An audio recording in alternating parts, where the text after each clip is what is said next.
Am I audible? Yes, sir. Audible, right? To everyone? You're able to see me, hear me? No glitches in your connections or in my connection? All right. Others, are you able to hear me?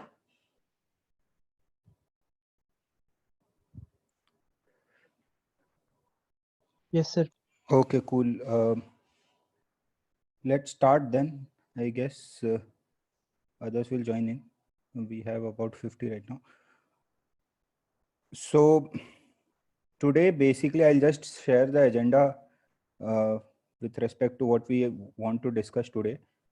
And so far, we have essentially looked at unordered. Just a second.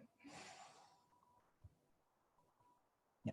So far, we have essentially looked at unordered search structures, right? So we said that today we will be looking at ordered search structures, and in particular, we'll be talking about two very popular search structures,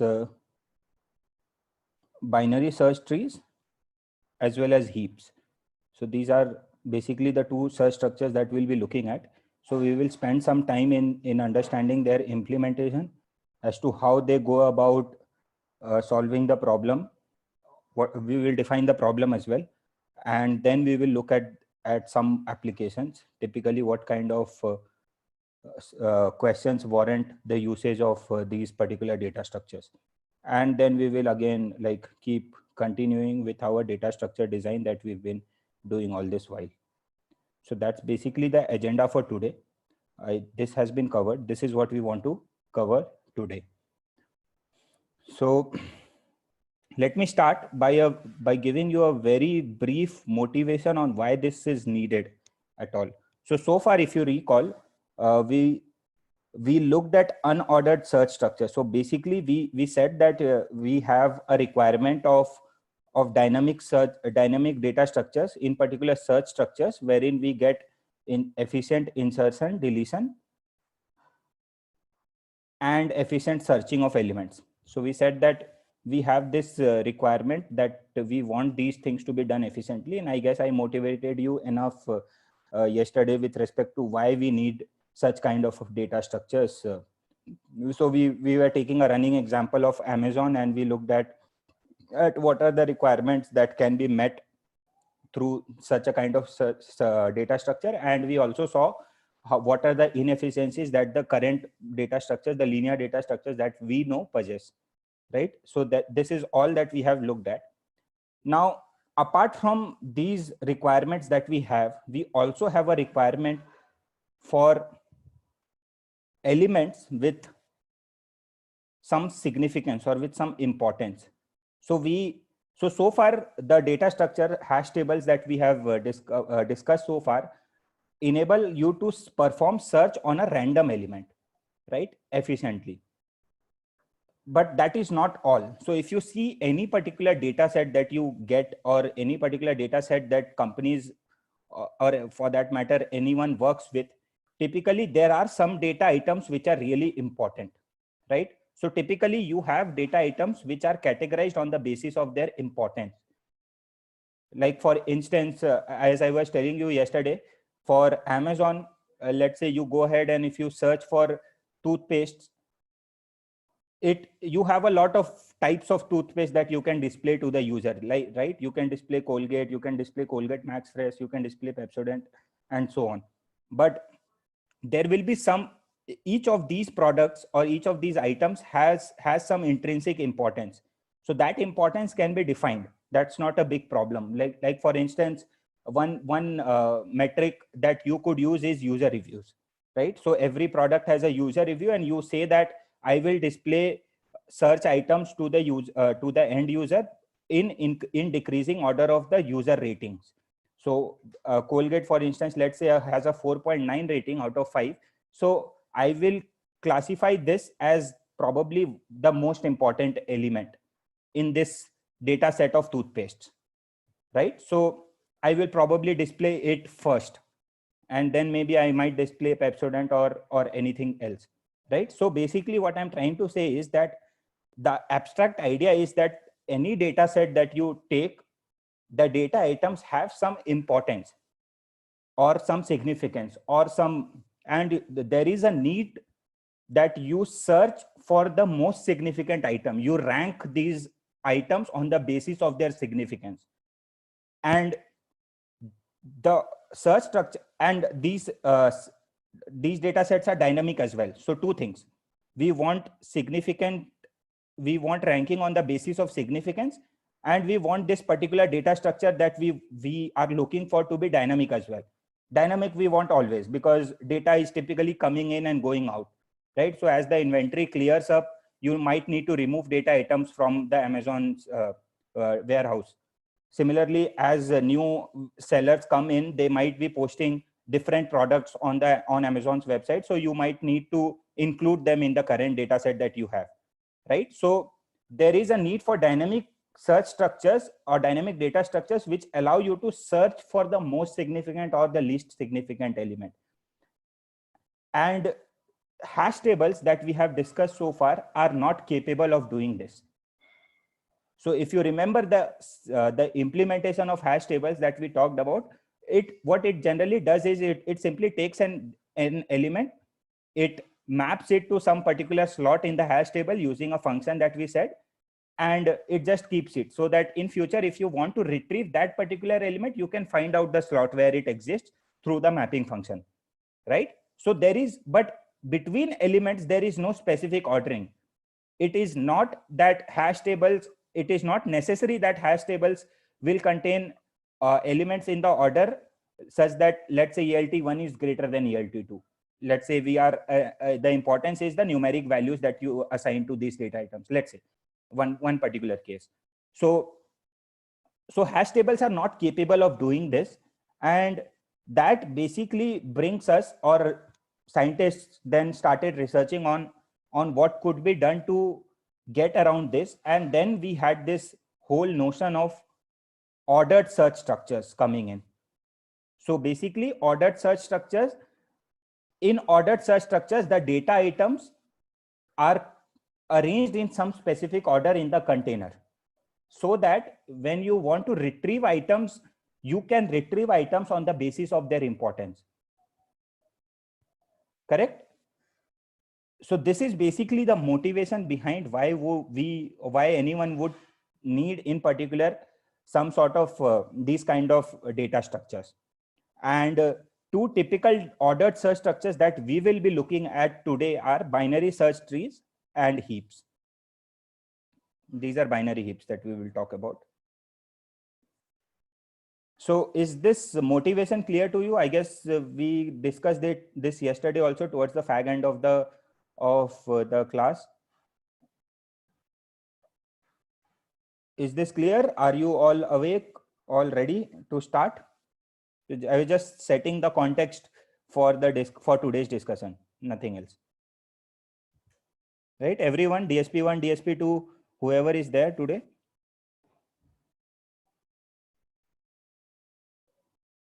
All right. So then let's quickly begin, and so let's look at the first search structure, which is binary search trees.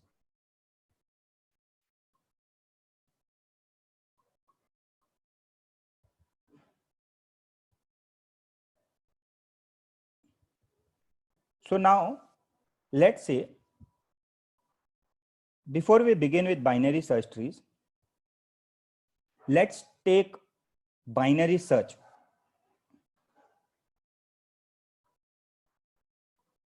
So what is the time complexity of searching an element using binary search? Log n. Log n, right? So we know that so we have in particular so far dealt with binary search on arrays, and we said that binary search for searching elements is very efficient.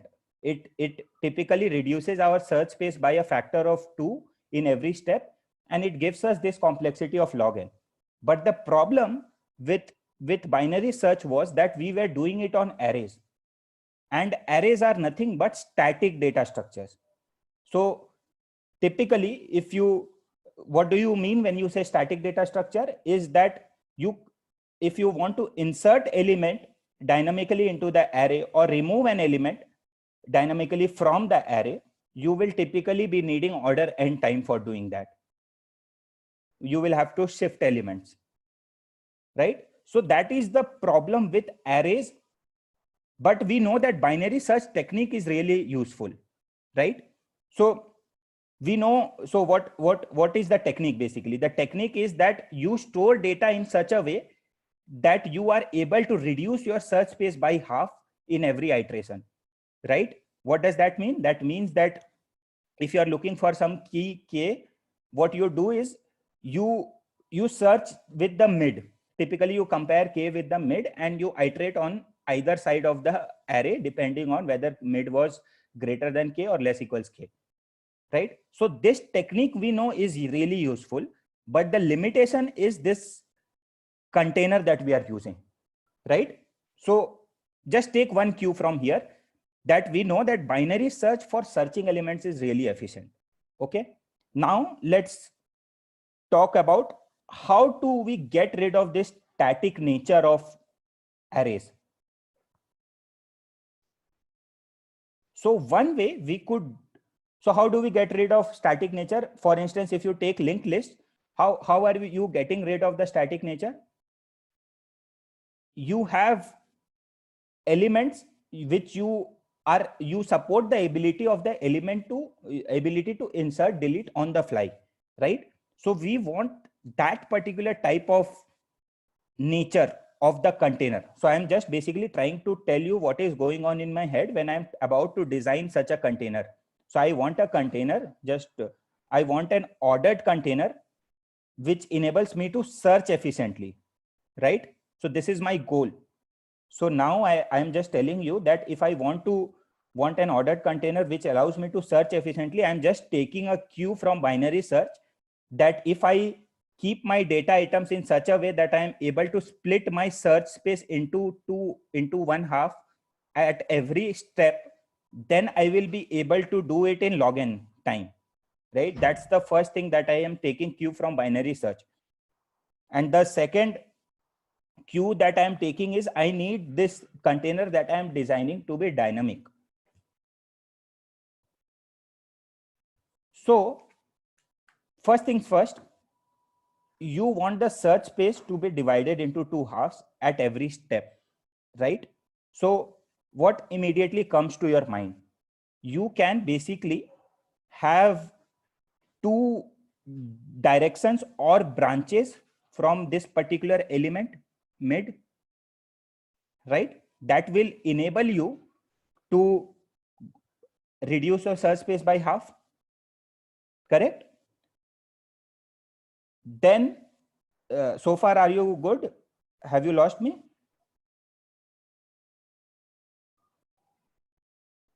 Everyone is good, right? Yeah. So let me know if you lose me. So now let's look at this. So what am I saying? If I split my data into two halves, two branches from the mid, then at every step I will be able to reduce my search space by half. So from here, immediately I get this idea that let me use a binary tree. So in that binary tree, what I will do is I will have the mid element at the root. And what I will do is everything which is less than the mid, I will put it in this subtree. And everything which is to the right of this mid, I will put in this subtree. If I'm able to do that, then I will be, and so then basically I am just mimicking the technique or the cue that I took from binary search and applying it on a dynamic data structure, right? So this is basically how binary search trees originated. So I'm just trying to give you an intuition as to why binary search trees are what they are.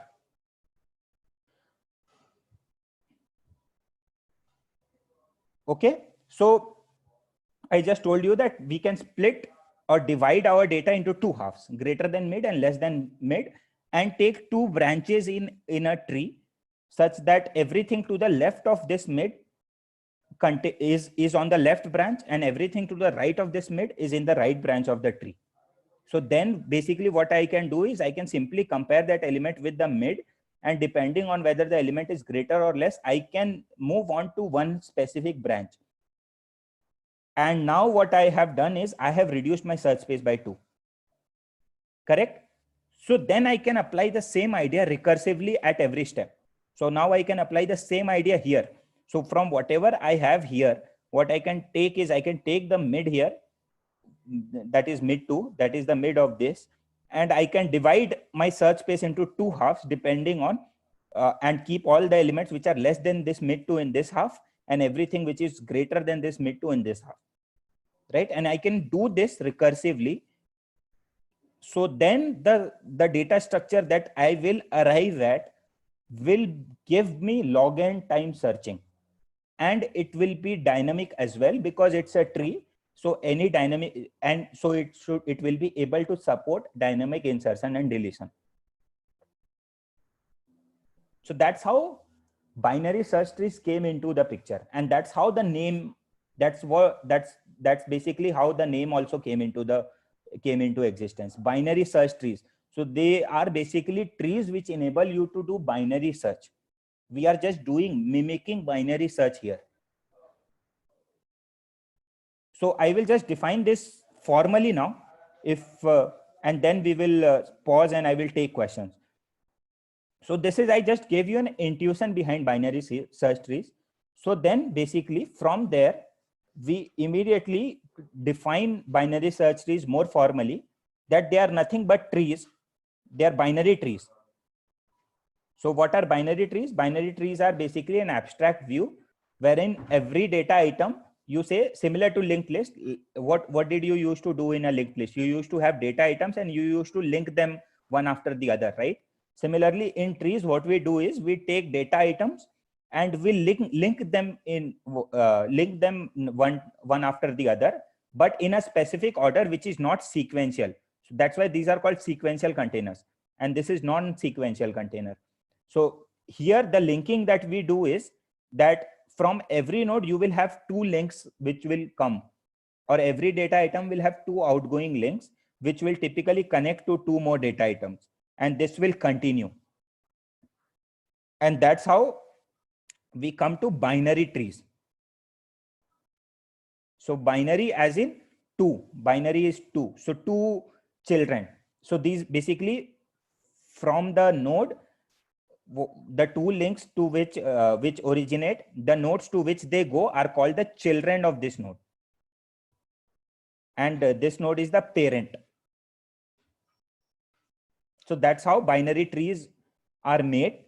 And more formally, when we define binary search trees, we say that binary search trees are nothing but binary trees, except that we have this property that for every node, for every parent P, let's say C1 and C2 are their two childs.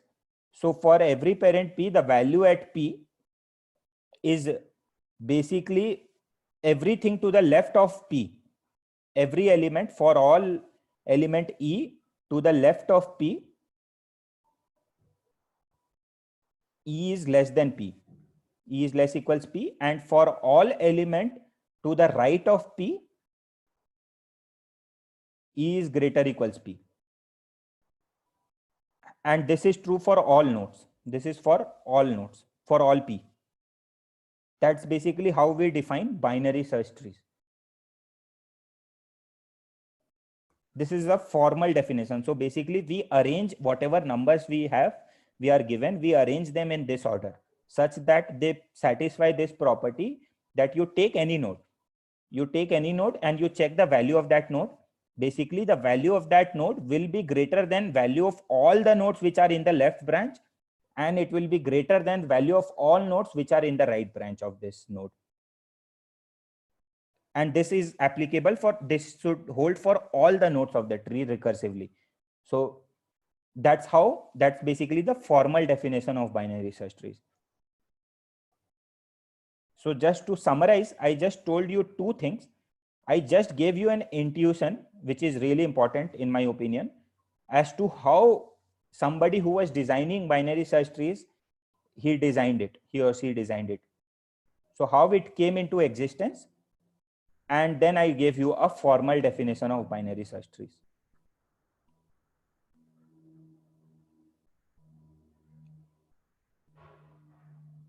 So I can take questions from 1 and 2 if there is any. I will take a pause to answer questions.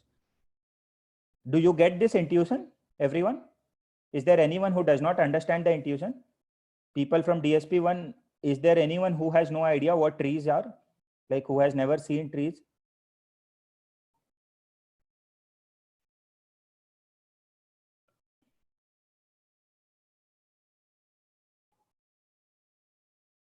Is this intuition clear? Can I have acknowledgements? People from DSP1, is this clear? I know DSP2 might have it cleared. Karan, is it clear? Yeah, the intuition is clear, right? And then the formal definition is clear after that.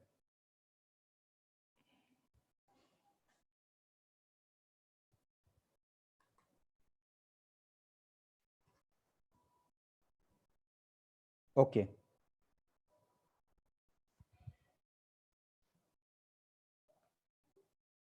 All right. So then, 1 second, why is my screen hanging? Yeah.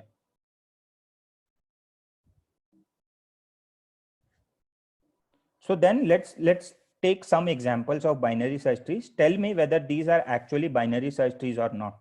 Now that you know the definition, let's say you have 10 as the first node, then you have 9 here, you have 12 here you have 11, and here you have 6, and here you have 13. Is this a BST?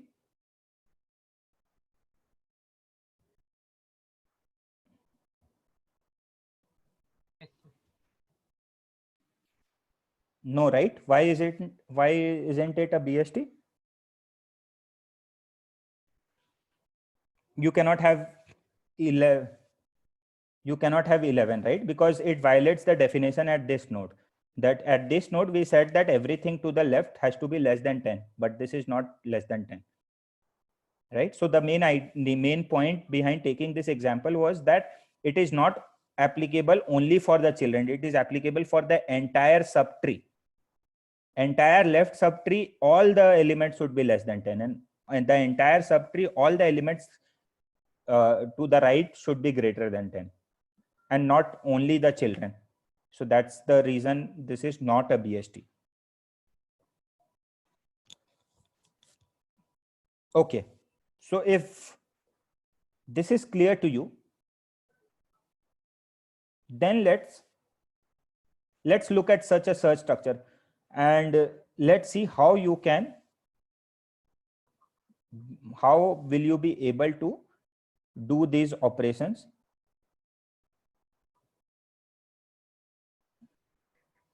in such a binary search tree, in such a tree. So let's talk about the minimum element. Okay. So let's say you are given this task of finding the minimum element in a BST. So how do you go about finding the minimum element? You have some BST. So one thing is for sure that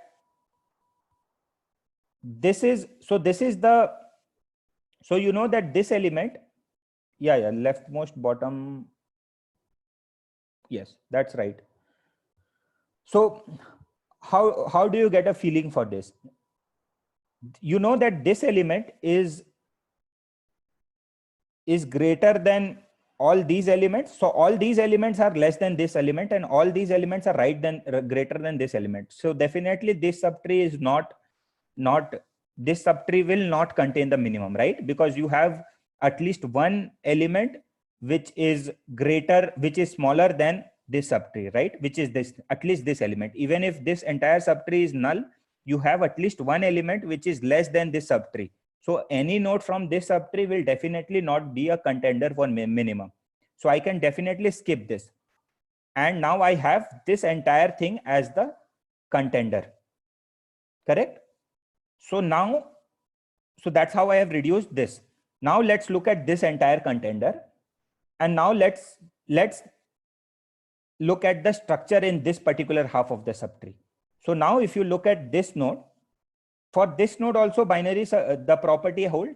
So what does that mean? That means that everything to the left of this node is smaller than this node, and everything to the right of this node is greater than this node.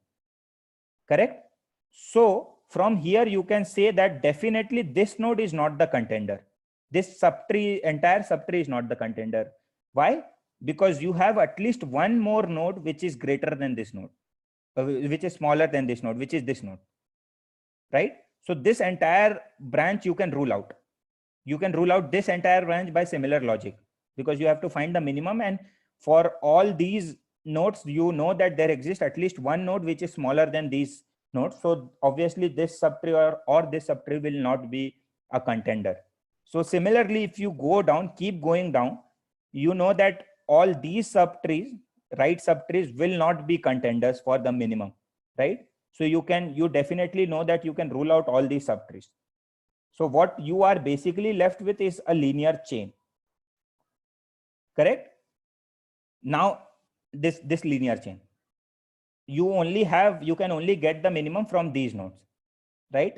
And now if you are only down to this linear chain, you know the ordering between the elements in this linear chain. Why? Because you knew that this element is greater than this entire left branch, right? So this element is greater than this node also. So definitely this is not the contender. This is not the minimum. So similar argument you can apply at this node, that this node is greater than all the nodes of this left branch. So definitely this node is greater than this node also. So this is not the minimum. And you can keep doing that till you reach the leftmost element. So you can rule out, you can basically find the minimum by elimination.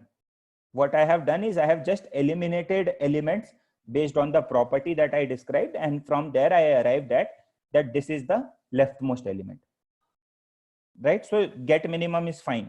You basically start from the root and you just keep taking left unless you encounter a null, and the last element that you get is the minimum, right? So is this the get minimum algorithm clear to everyone? Yeah, people who are new also, is it clear? Clear as in intuitively it should be clear.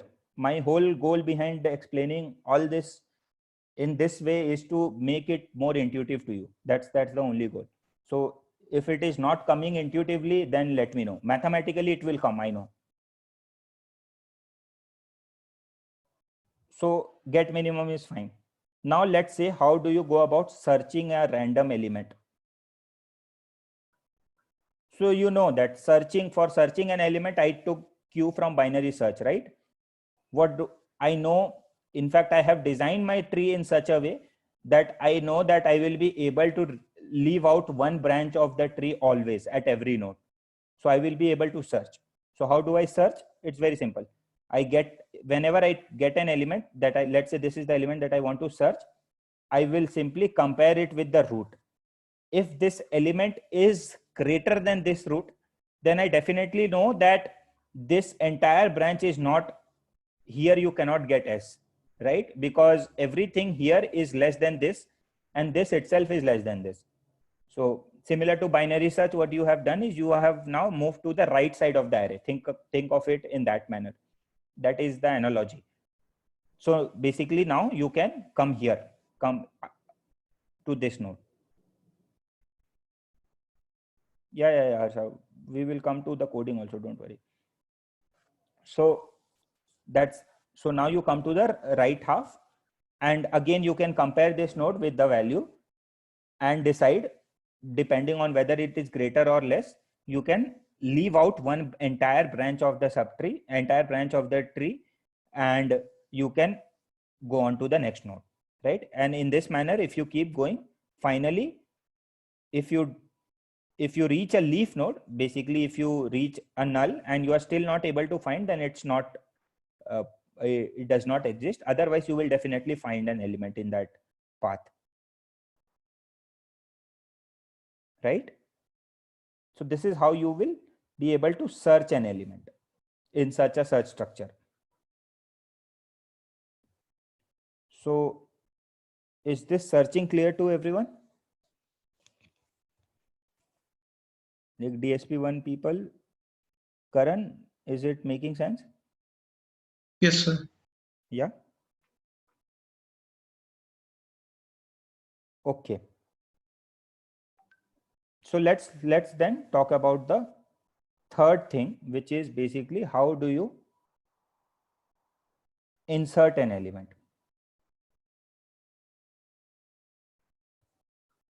So can someone tell me how can you insert in such a binary search tree? Now that you know this property and you know you have an element which you want to insert, how do you go about inserting this? So we insert it at the leaf and Mhm. we make the suitable comparisons, like follow the properties of the binary search tree and similarly swap the elements. Swap the elements, is that right? Swap the elements as in like let's say take the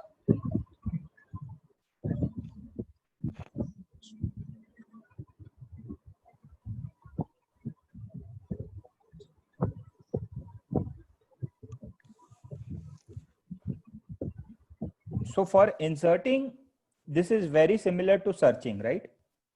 What you typically you will do is you have to find the appropriate, what does it mean semantically when you are inserting an element? You have to find the appropriate position where you can put this element, right?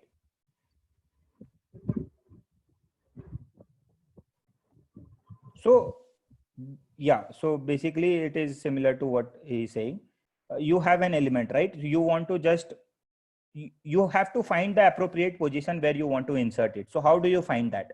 You will typically compare it with this node. If this element is less than this node, then you know that this element will definitely be in this left subtree, right? So you can leave out this entire subtree and you can come here. Now you can again compare this element with this element, and if this element is greater, let's say this element is greater than this, then you know that this entire subtree you cannot insert it, right? Because it will violate the binary search tree property. So you can come to this half and you can keep doing this till you reach the leaf, right? It is guaranteed that you will reach a leaf, correct? And then you can insert at the leaf.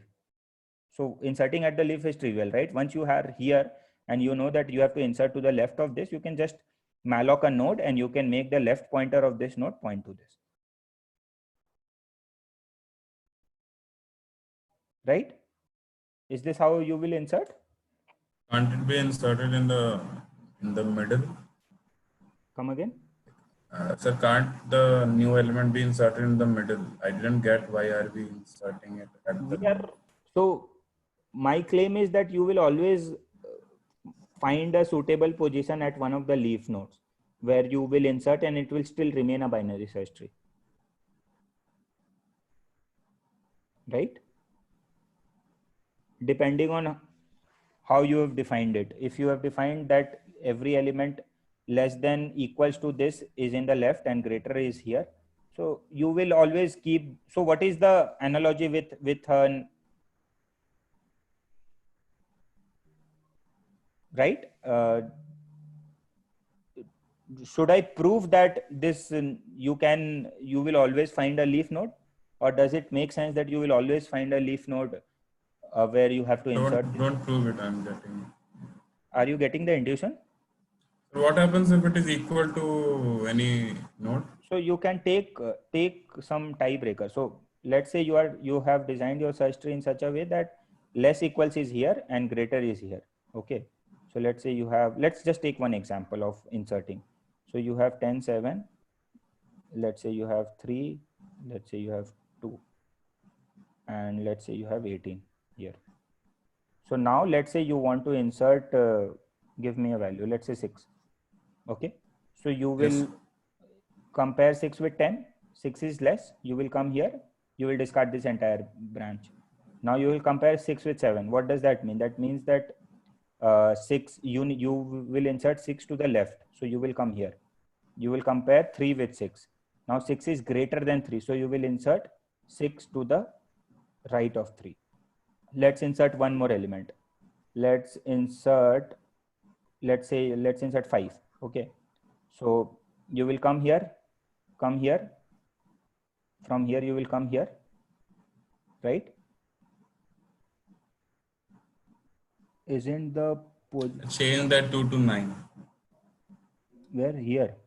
Yeah, change that to 9. Oh yeah, that's my bad. हाँ, कुछ कर दो इसको. Now let's insert 5 here. So come here. From here, it is to the left. So here. Now from here it will be here, right? Now from here it will be here. Correct? So Okay, got it. you want to insert another, let's say a same element. Let's say you want to insert 9. Come here. Let's say you want to insert 10. Let's take a bigger.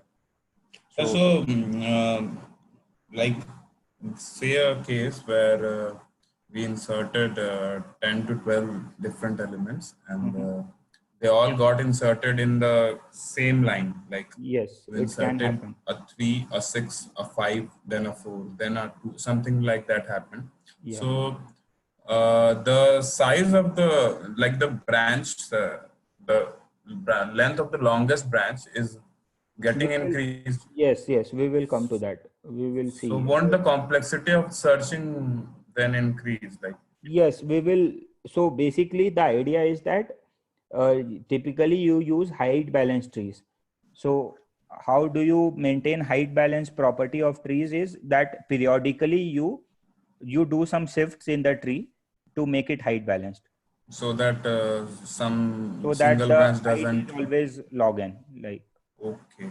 So you do I don't know much about trees, so maybe that's so.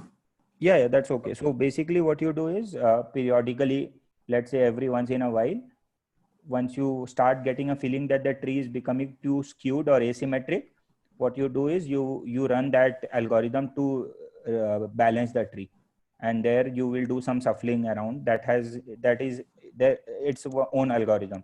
Basically you follow that to shuffle things around, and you prove that you have a balanced tree at the end of it, no matter whatever structure you start out with. So in implementation, do we need to know how to write the code? No. So typically they don't expect you to write the height balanced code, but we just need to know the concept, like how is it working and stuff, right? yeah, I think that should be enough. Typically basic insertion deletion is all that is really needed. A couple of questions in the online test maybe you might get, wherein you are inserting or deleting in a let's say you are rotating in a AVL tree. So they might ask you what happens after you rotate it by three element, or rotate it one time, or rotate it 3 times. Tell me the output. Those things we will be learning in trees, right? Yeah, that implementation, if you want, we can cover it. But it's not really important. Like it's like once in 1,000 cases it might come. So it's not really worthwhile spending time on that. Like instead of that, you could do more questions. So you got muted. Yeah, so instead of that, you could do more questions on trees, recursive questions. That is more important than talking about height balance trees or AVL trees for 2 hours. Okay. So that's okay. We will decide that whether we want to do it or not. I will come to the library, Bidhu, don't worry. Height balance also I have not yet introduced. I was just answering his question. Don't worry about it. We will come to height balance, what it means. So, but so far, given the property that I introduced to you, whatever properties I told you, do you understand how you get the minimum, how you search, and how you insert, right? Everyone understands that. Nothing else. I have not talked about anything else. No cryptic terms, no height balancing. I have not talked about anything. I have just gave you some intuition as to how people came up with such a kind of a structure, because they wanted to efficiently search So they took up cues from binary search tree and they arranged elements in that manner. And based on that, based on that property, this is how you can support these dynamic operations. That's all I have talked about. It's okay. We will move on to more advanced things. So now let's talk about delete. Probably the only thing which is a little non-trivial. So now let's think about how you go about deleting an element. Take anything. Let's say this is the tree. You get an element. First things first, you can find the element, right? That you can find using the search. So using the search, you will be able to find the position of the element, right? That should be fine. So let's say you found it and this is the element. Now you want to delete this element. So the question is now, how do I delete this so that the resulting tree after I remove this node is still a BST? That's basically what I want to do. Correct? So what is the challenge? The challenge is that this node that I am about to delete might be a non-leaf node. If it is a leaf node, that means it has no children, then it's trivial. You can simply remove it and everything still remains a binary search tree, right? But if it is not a leaf, that means it has at least one children, then it is difficult, like non-trivial to just remove it. Just deleting it will not work, right? You will have to rearrange items. So for that, so we have three types of nodes that we can typically delete, right? We have leaf nodes. So if we want to delete a leaf node, we can simply search that leaf node. Yes, Jadav, you are right. Three cases are here. You have a leaf node, you can simply delete it. You will be good, right?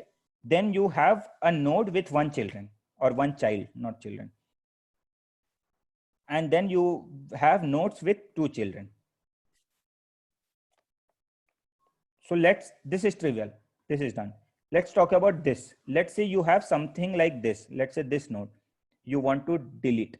So this is a node with one child, which is this, or one branch more precisely, right? So how do you delete it? Root will come here, right? Node with two children. So we will come to that. So how do you delete a node with one child? This is also not very tough. What you can do is you can simply, one thing's for sure, that everything to the right of this node is greater than this node. So even if you make this entire tree directly below this node, then also the BST property will be maintained, right? Why? Because you are not changing the structure within this tree. And for this entire branch, you have taken care, right? Because so basically what you can do if you want to delete a node with one child is you can simply, it's the only child that it has, you can simply make this, attach this to the parent of this node. So this node's right branch will now be this B. And you can malloc, remove or delete or free this node. That's how you can delete a node with one child. Is this clear? How do you go about deleting a node with one child? Do you see why the BST property will still be maintained?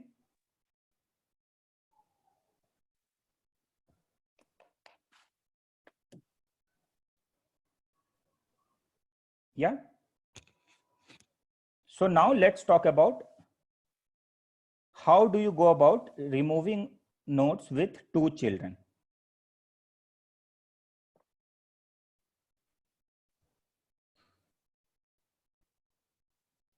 So now you cannot use the same trick that you used here.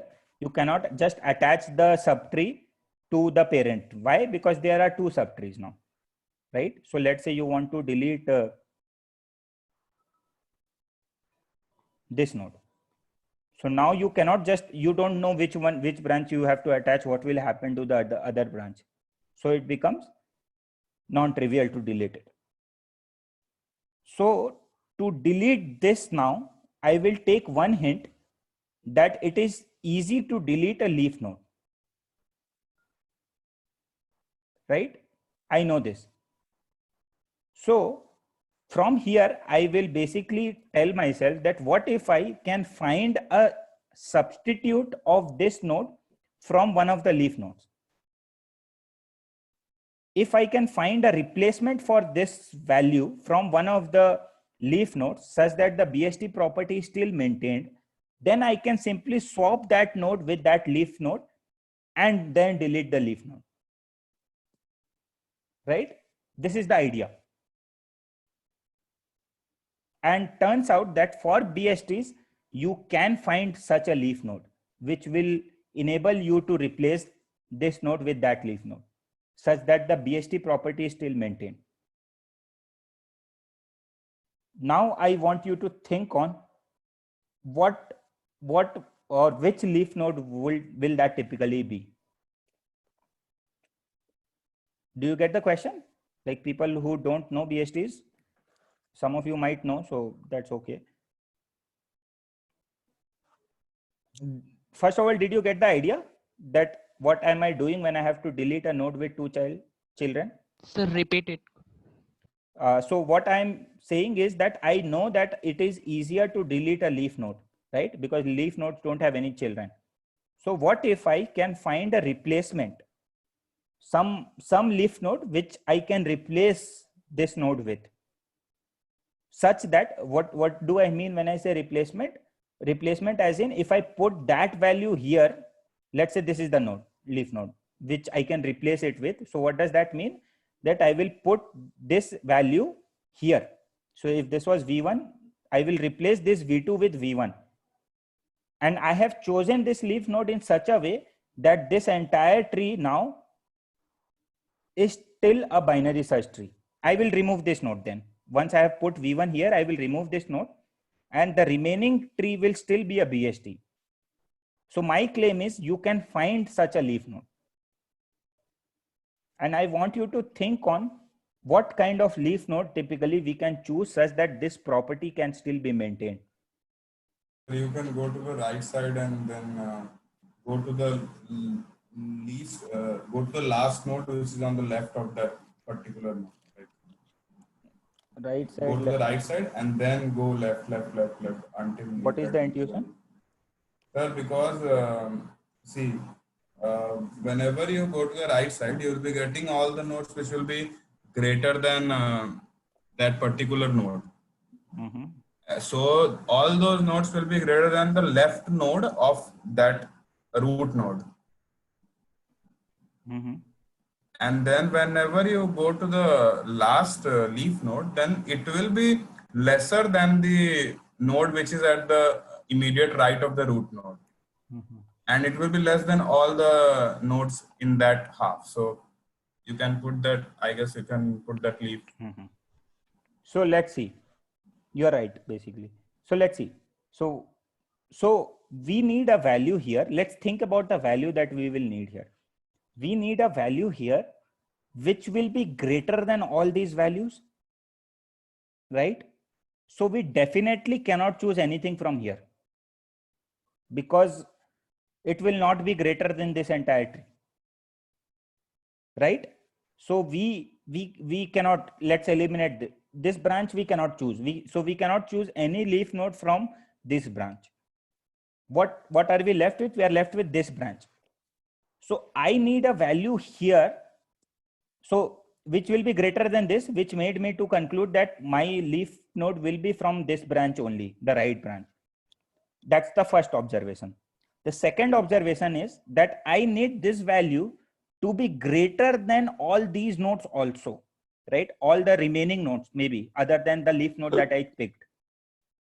So which node will that be? That node will be the minimum from this branch, right? The node which has the minimum value from the right subtree of this node will be greater than all the other nodes in the right subtree, right? will be less than all the right nodes in the all the nodes in the right subtree, and it will be greater than all the nodes in the left subtree. Right? Do you understand this? So basically, I am telling that I have to take the minimum from the right subtree. Now ask me if you don't understand this. Sir, why can't it be from the left subtree? Why can't it be from the left subtree as in?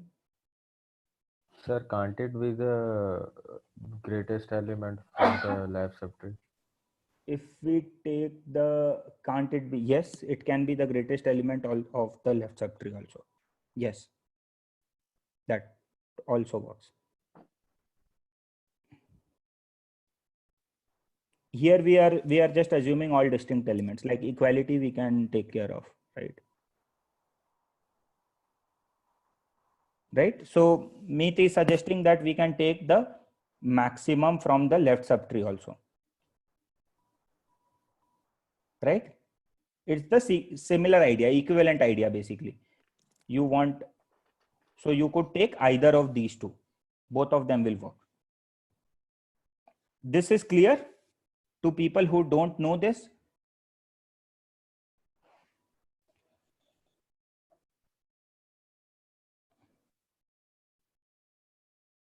So then the only question is, which is that node? So let's say we are going ahead with this. You could go ahead with this also, or let's discuss both actually. Which is that node? Which is the node which is the minimum in the right subtree? So this is the right subtree, which is the minimum. It is similar to what we discussed, right? What is the minimum of this entire tree? It is basically the leftmost in this tree, right? We just argued that this is the leftmost. So similarly, in this entire right subtree, which will be the minimum? The leftmost. So you can take that leaf node and you can swap the value with this present node and then delete this leaf node. And that's how you will be able to delete a node.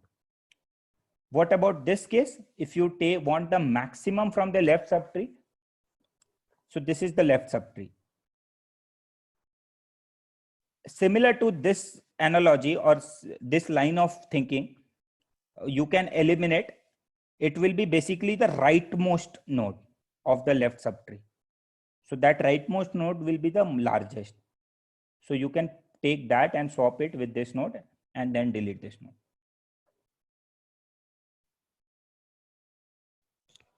And that's how you will be able to delete a node with two children. So then Harsha, your question, how do you delete a root node, is also answered.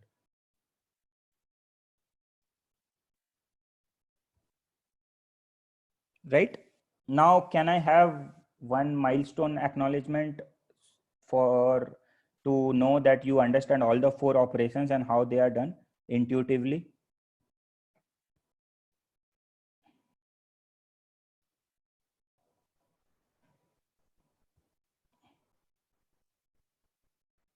Yeah, some of you might be knowing it already, but that's okay. Like, okay. So now let's basically define one terminology before we go ahead with more discussion.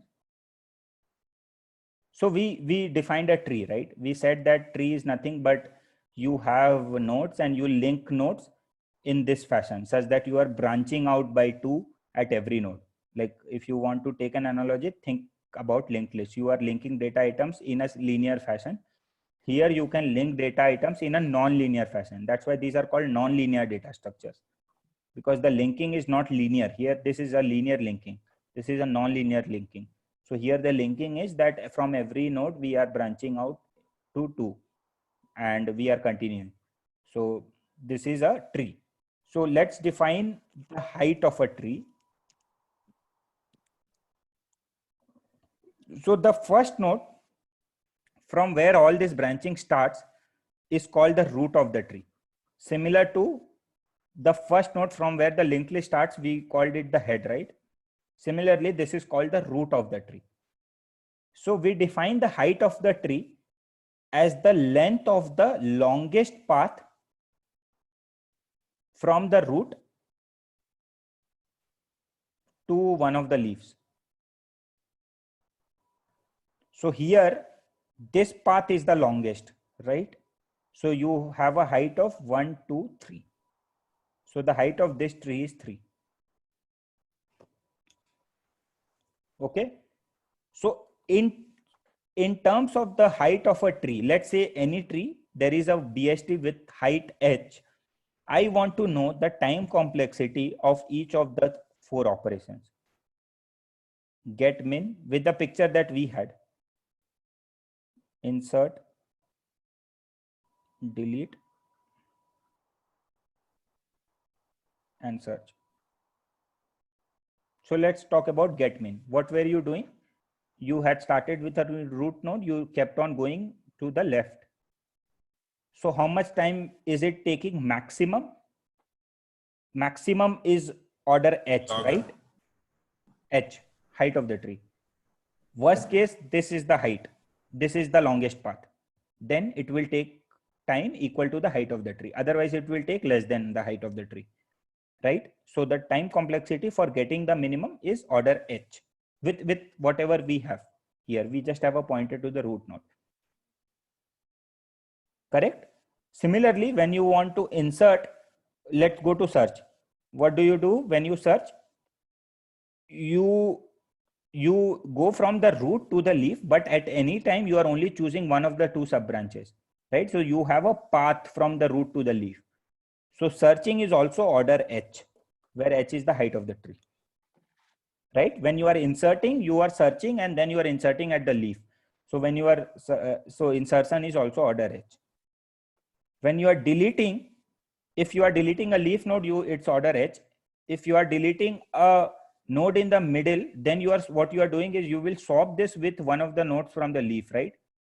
So that finding that node will also take more time, right? So again, the total time is basically one path from the root to the leaf. So this is also order h. So in this kind of a tree, or in this kind of a data structure, all these operations are order height of the tree.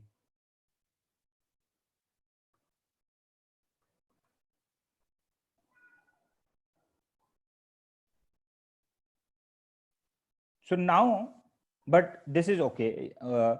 We said that, okay, cool, this is the height of the tree, but what is the relationship between the height and the number of nodes of the tree? That's what we are interested in, right? Because we define our running times with respect to the length of the data or the size of the input. So we have n nodes in a tree. So for a tree with n nodes, what is the complexity? We have defined it in terms of an abstract concept called h, which is the height of the tree. But I am interested in defining the complexity with respect to the number of nodes, right? That's how time complexity are defined. It is always on the length of or the amount of data, right? So now I want to do that. So for that, what I will do is I want to get an estimate on the lower and the upper bounds of the height of the tree. So what is the maximum value that the height of the tree can take?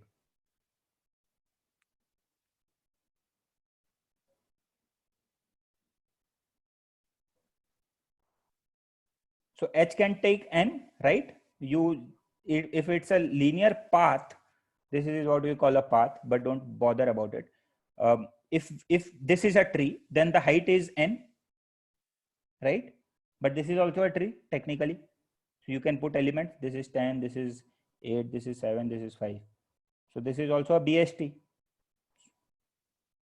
Yeah, it's n minus 1, but it's order n, right? So the maximum height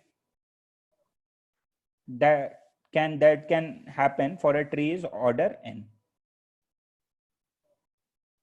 So then we say that, cool, this is fine, or what you are saying is good.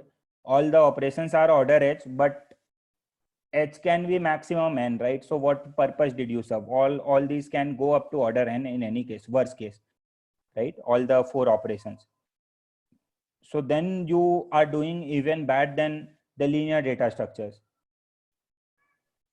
So then there was more research that went in, and we said that can we design our tree in such a way that we put an upper bound to the height of the tree. So we keep the property of the BST. We will keep the property of the BST so that our operations are still in order H, but we will structure it in such a way that we guarantee that the maximum height or the maximum value of H will be less than order n. We typically want it to be order log n, right? So we said, so such trees where we guarantee this height, the upper bound on this height, are called balanced binary trees or balanced binary search trees. Binary trees also you have balanced. So I defined two terminologies, don't have to like get bogged down by it. We defined binary trees, and we said we defined binary search trees. Then we said that binary search trees are a special form of binary trees which have some property on the nodes that we defined, that every node is less than everything to the greater than everything to the left subtree and less than everything to the right subtree. And then we said that even within this class of binary search trees, there are a set of subtrees which are balanced, height balanced binary search trees. So these are all subsets. So this count is always greater in this way. And this class is basically where we will get our desired optimal time, which is log n. So these are called height balanced binary search trees. So essentially, so basically the crux of, so there are many ways you can get this height balancing property or this height balancing to be done. It is possible to do a height balancing by still maintaining the property of a BST, which is the order. You can still achieve a height balancing keeping that. And typically there are a lot of ways you can go about doing this. And there are various types of trees based on that. One type is AVL trees. Then you have red black trees. These are all height balanced binary search trees. They just special names that are given because these have a specific structure or another set of properties which ensure that they are always height balanced. So then if we keep, so we just evolved. We evolved from binary trees to binary search trees to height balanced binary search trees. And now we are saying that if I have a height balanced binary search tree like an AVL tree or a red black tree, then I will be able to do all these operations in order log n time. And that's basically where the research for a better data structure stops. And we say that finally we have found a data structure which is able to give us these operations in log n time or efficiently.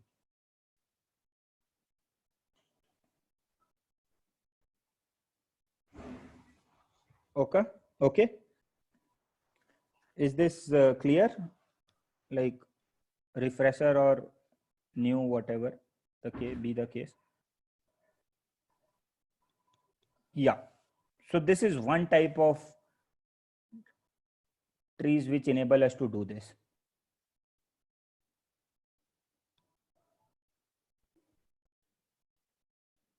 So that's basically the theory of binary search trees. Implementation wise, this is how binary search trees or height balanced binary search trees come into the picture. So typically, now let's talk about the how they are implemented in C++ STL as we've been doing. So in C++ STL, typically you can define a height balanced binary search tree using a map. So remember, we used to use a term unordered map we have used so far till yesterday to denote a hash table, right? Now we use a map. This is the keyword which tells that I want a height balanced binary search tree. And typically this is how you declare it.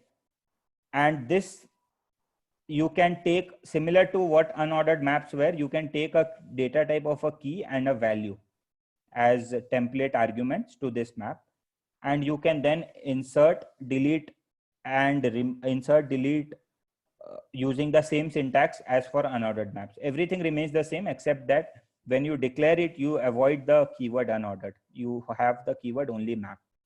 And that's basically how you can define a height balanced binary search tree in C++. So just to sum up, I gave you an intuition for binary search trees, or the evolution, really how it evolved or how it originated, the origin. This is more correct. Then I gave you a formal definition of BSTs. From there, we looked at all the operations in BSTs and the time complexity. And then we said that there is a special class of height balanced BSTs where we can achieve the optimal complexity that we are after. And then I told you the C++ STL implementation of BSTs, of height balanced BSTs. So if you use this, and if you do a m dot insert or m of 2 equals 3 or assign 3, then these are all log n operations. If you do m of 2 plus plus, this is also log n. If you do m dot erase some key, this is also log n.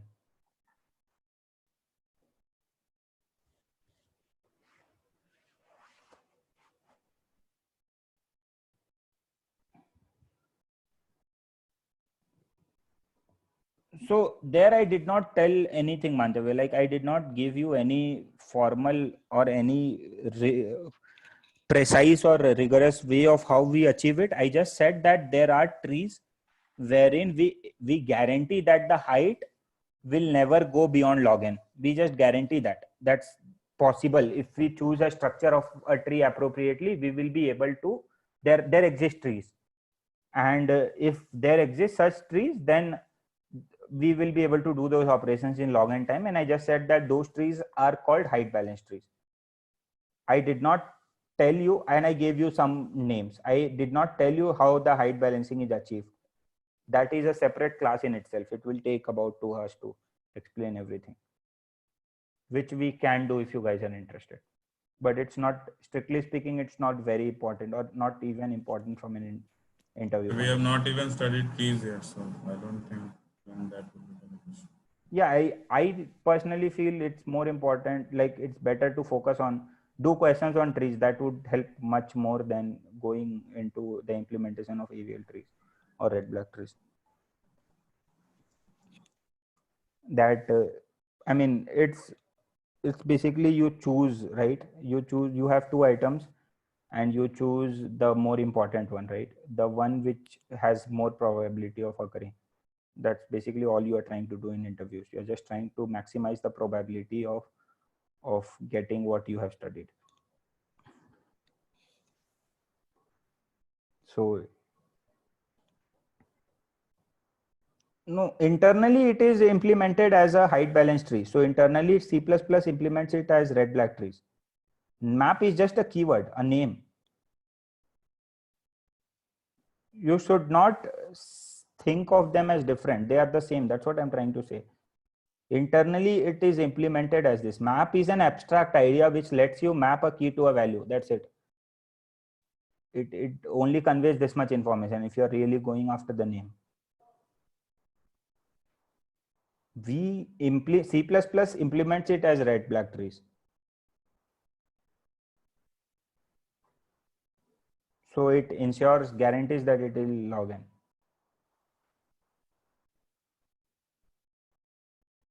Okay. So is everything with respect to binary search trees clear? The implementation? So Do you the same syntax we use for AVL trees also? Same syntax The as in? previous one, map int m. Yeah, there is only one implementation in C++, which is red black trees, and you use map for that. There is no implementation of AVL trees that I know of. Okay. So 2 is the key, Karan, and 3 is the value. Why is searching?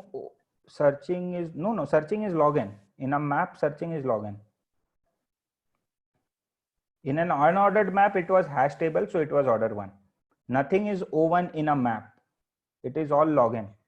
Typically, when you run programs, you don't see the effect because log n is like very negligible with respect to. So log n and 1 for like all practical purposes are nearly the same. So n log n and n is mostly the same. So remember this once and for all. When you do a map, this is log n, all the operations worst case. Always log n, worst case. If you implement if you declare an unordered map, this is on average order 1 time for all operations and order n time worst case, because this is hash tables. This is average case, and this is a height balanced VST. Here we have red black trees, but that does not. So maps are always log n. Maps are never order 1, worst case.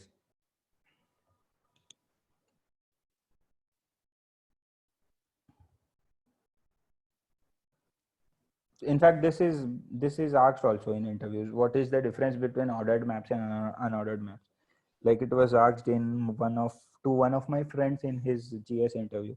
Like he had a VP round with one of the VPs, and the first question that he asked was, "Can you tell me about maps of C++?" So, and the catch was that, so my friend immediately asked this follow-up question: "Which map do you want me to talk about, ordered map or unordered map?" And that's basically how the discussion started, and then they discussed for 5-10 minutes on that.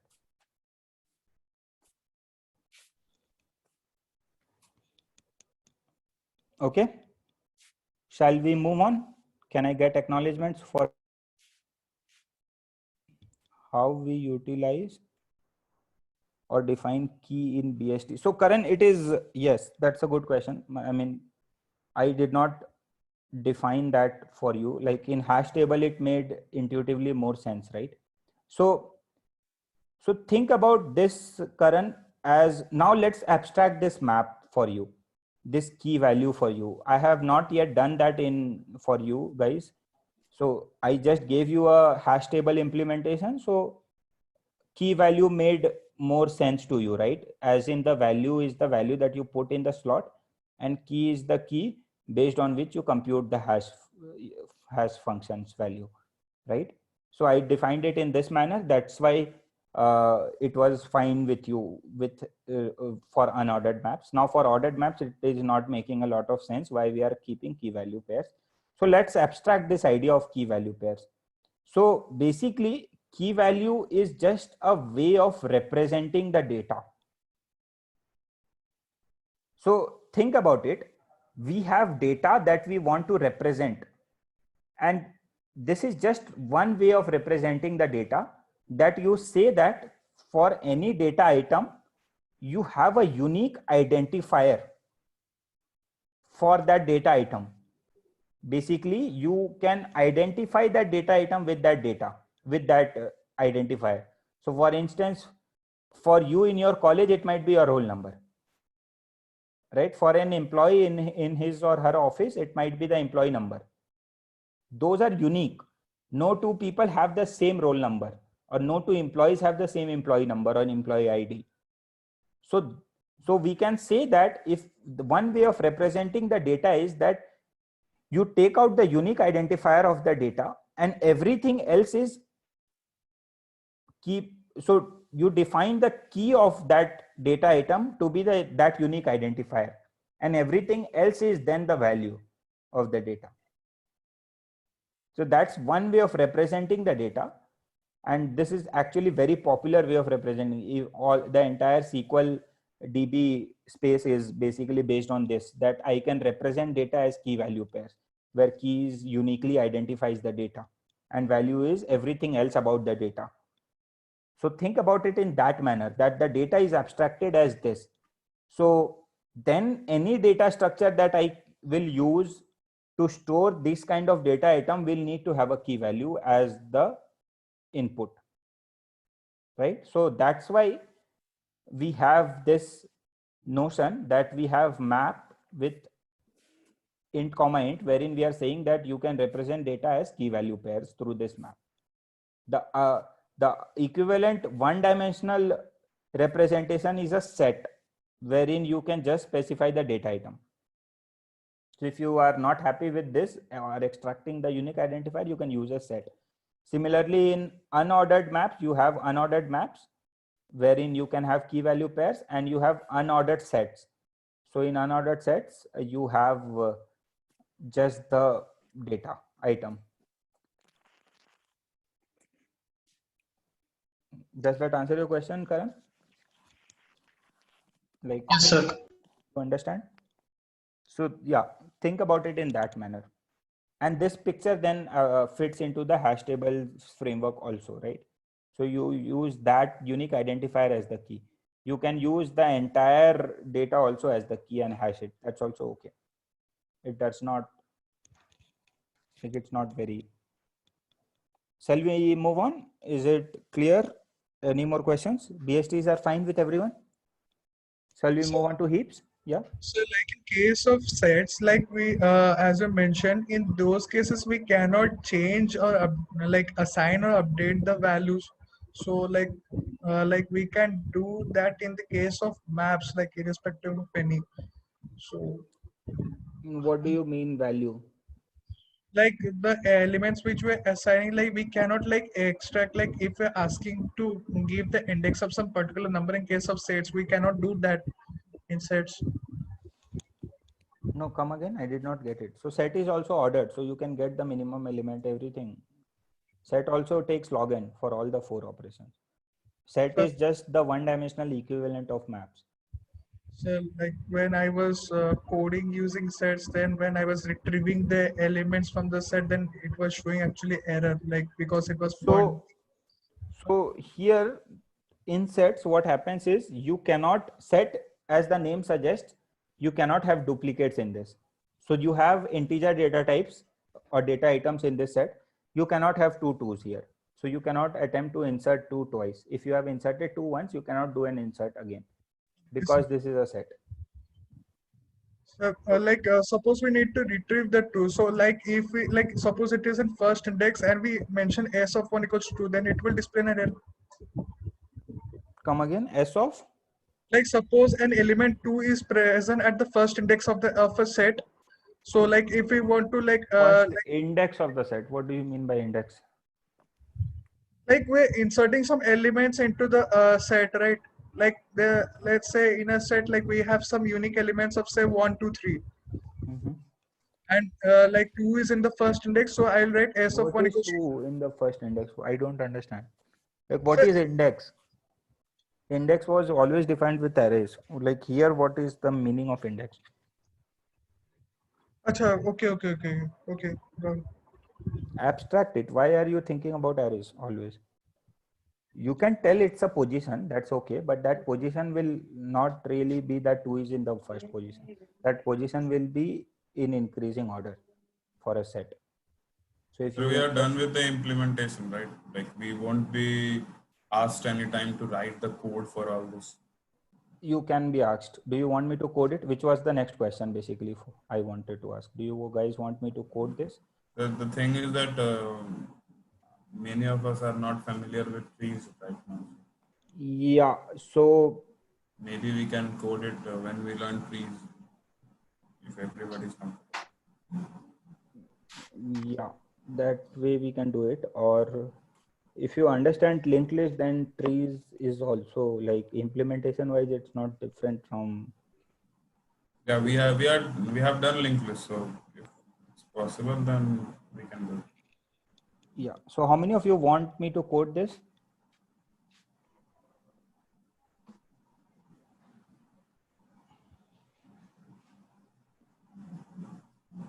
Quickly, put in your votes.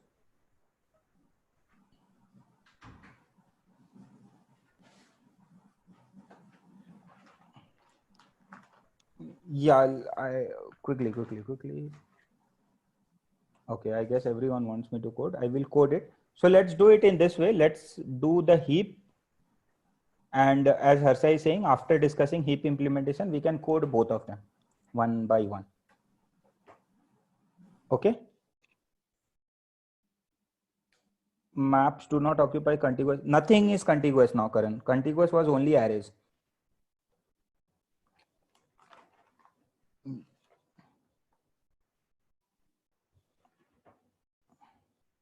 Okay, does that work for everyone? Let's talk about heap operations, heap implementation, and then I can code both trees and heaps, one after the other.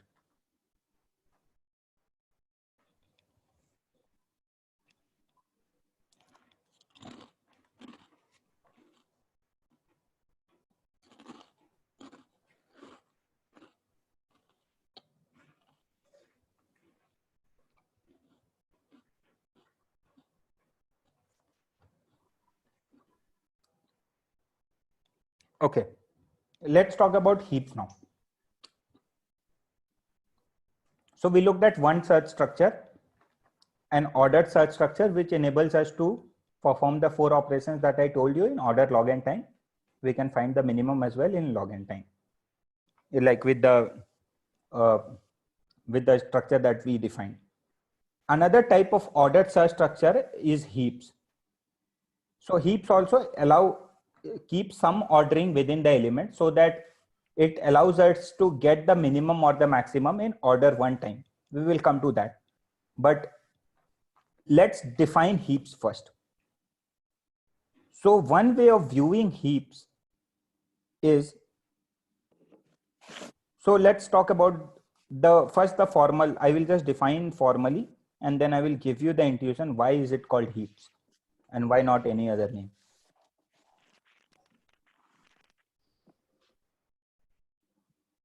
So a heap is basically a binary tree. So a heap is basically a binary tree in itself where all the levels are full. So heaps have two properties, structuring property and ordering property.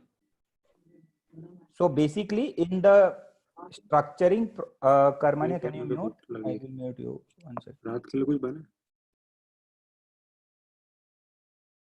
So in heaps, basically the formal definition is heaps satisfy a structure and an order, which we will define now.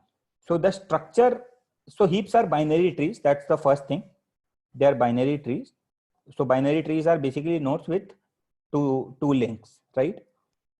And the structure is that every level is full except possibly the last level. So every level has as many elements as you can fit in that level. So here level 0 will have 1 element, level 1 will have 2 elements, right? Similarly, level n will have 2 to the power n elements. So every level is full except the last level. And in the last level also, whatever elements exist, they are ordered from left to right. So this is a valid heap. Whereas this is not a valid heap because the last level is not from left to right. Similarly,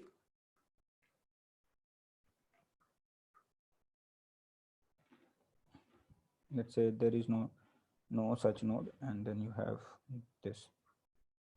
This is also not a valid heap because this level is not full. Even though the last level is from left to right, this level is not full. So heaps have this structuring.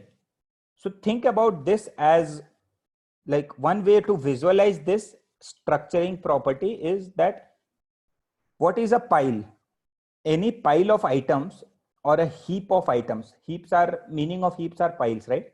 How does a pile of items look like? Typically like this, right? When you heap items on top of each other, this is how the items will heap roughly, right? And doesn't this property ensure that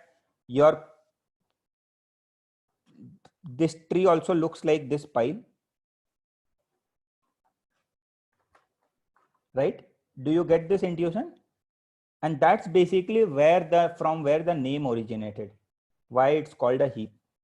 Because if you look at this from here, from the top, it typically looks like a heap. You've just heaped elements or piled up elements. So when you pile elements, it looks like this. Is this intuition like somewhat making sense? Why is it called heaps? As well as the formal structuring definition, are both the things clear, like intuitively? So that ordering should start from left, right? I have not defined this yet. Don't worry. I have just told you the So what did you structuring define about structuring? that every level is full, except Okay. possibly the last level. And in that last level also, the elements are from left to right. That is So the this whole is, structuring. yeah, this is not a valid heap because the last level is not from left to right. This is not a valid heap because the second last level is not full. This is a valid heap because it satisfies the structuring property. We will come to the ordering property. And from the structuring property, I am just trying to give you an intuition. Why is it called heaps? So I just told you that look at it like a pile of items. When you pile items, typically it looks like this, right? You have items which you have piled. And if you look at this heap from the top, this also will look like this. The heap with this kind of a structure, right? So that's basically how the name originated. And this is the structuring property. The ordering property is, so the second is the ordering property. So the ordering property of heaps is that every parent node, so every parent node is greater than its child nodes for all the nodes in the heap. That will give us a max heap. And if every parent node is less than both its child nodes, then that gives us a min heap. So max heaps allow us to get the maximum element efficiently. Min heaps allows us to get the minimum element efficiently. But the ordering property is basically that whatever the heap you choose, let's say if you are going for a max heap, then basically every parent node is greater than both its child nodes. So for instance, if you take this 48, you take this as 30 and you take this as 42. So far it's a valid heap because this is greater than both its children. Now if you take this, you make, let's keep both of them less than, so let's say this was 18. And let's keep both of them less than 30. So let's say 20, 20 and 25. So now if you take this, this is also a valid heap till now, right? Why? Because every level is full except the last level. This is the last level. And in the last level, elements are from left to right. So the structuring property is met. The ordering property is that every node should be greater than its child node. So 48 is greater than 30 and 18. So check for this node. 30 is greater than 20 and 25. So check for this node. 18 has no child node. So check for this, check for this. So for every node, the ordering property is also satisfied. So this is a valid heap.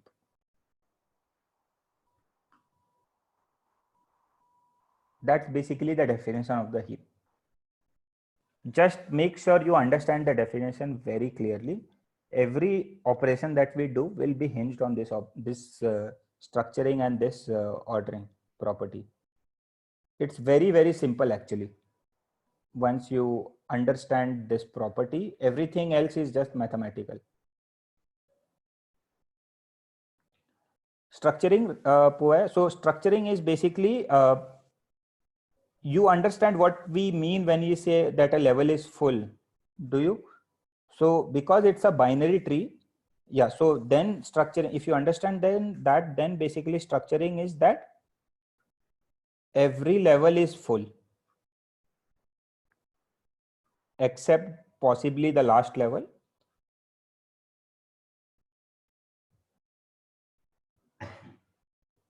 And in the last level, the nodes are from left to right. Like formally you can define it, but I'm just giving you in English what it means. So what does that mean? This one is clear, right? Every level is full as in, right? 2 is basically that in the last level, whatever nodes you fulfill, they should be from left to right. So you should not have any vacant child of the second last node and then have another child of some other node. Like let's say this is, if you take this as the heap, this is not a valid heap. Why? Even this level is full, this level is also full, but in this level this property is not satisfied because all the nodes are not strictly from left to right. Left to right as in, I mean, basically there is a gap here, right? You cannot leave gaps, it should be consecutive.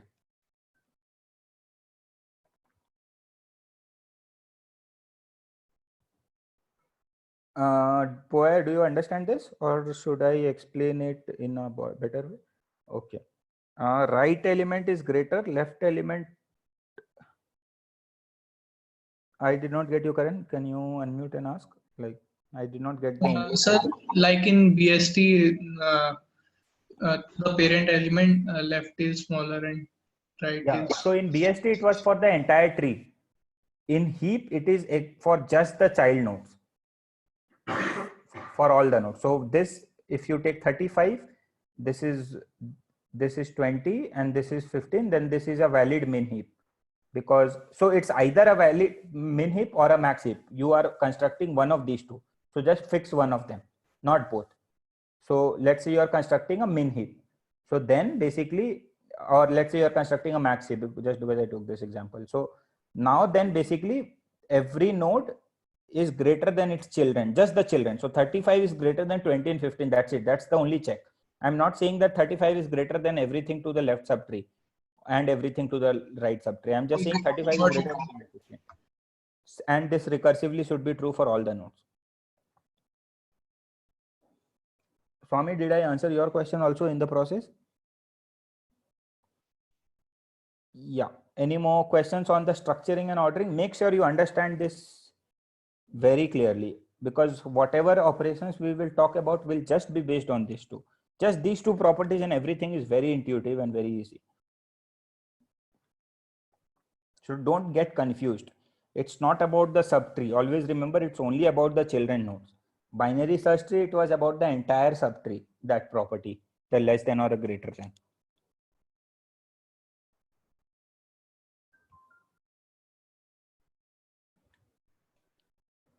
Okay. So now let's talk about the coveted, these operations. How will you go about doing this if you have something like this? Sir, just a quick question. Mm-hmm. So that means we are concerned only about the root being the max in case of max heap and minimum in case of min heap. Yes. So this is what we called a partial ordering. Okay. So we have not completely ordered the tree, but we have ordered it in such a way that the root is either the maximum or the minimum. And we're not concerned about the rest of the nodes. No. So it can happen that this is the max, and the second max will be one from these two, right? So it can happen that, let's say this is the second max, then the third max will be one from this and these three, basically something from these three. So it can happen that this is the third max. This need not be the third max. So there is no ordering between the siblings. You don't guarantee any ordering between the siblings. These are called siblings, right? Brothers, sisters, because they are from the same parent. Yeah, okay. Yeah.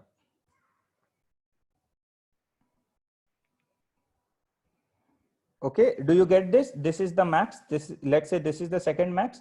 Then the third max will be from one of these three. Now let's say this became the third max. Then the fourth max will be from one of these. Now let's say this became the fourth max. Then the fifth max will be from this, this, and this. Right? Do you understand this? Like intuitively what I said? Totally. Others?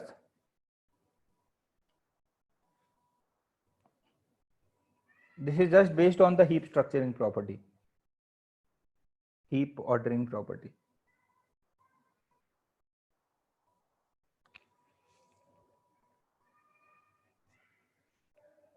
Okay. So now let's talk about, so these heaps basically allow us to, let's talk about the complexity of all these operations. Insert, delete. So these are all random. Insert any element, delete any element, then get the minimum, get any minimum, search any element,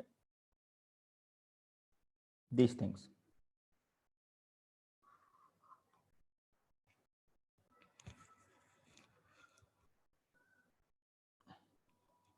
So let's talk about, before we come to this,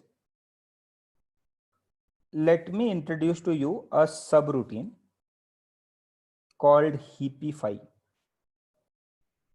So just answer me this, that let's say you have a heap, you have a tree, a binary search tree, such that the structuring is there, structuring of the heap is satisfied.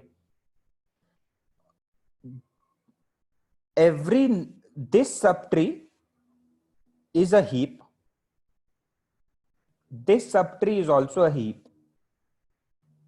This element may be out of place. It might not be, this entire thing might not be a heap, just because of this element.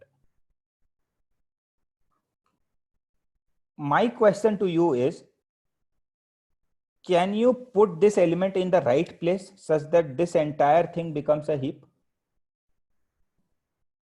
Did you get the question? I'm just giving you a scenario wherein you have a node and you have a scenario such that the left subtree of this node is a heap, the right subtree of this node is also a heap, but this entire subtree is not a heap. So this element is out of place. Now my question is, can you put this element in the respective place, or can you rearrange the elements of this kind of a tree such that it becomes a heap? How do you rearrange it? That's the question.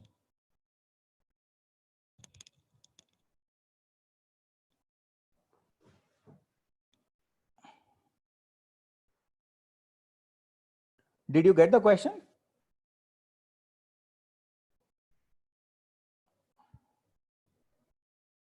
Where are you guys? Slept off? Or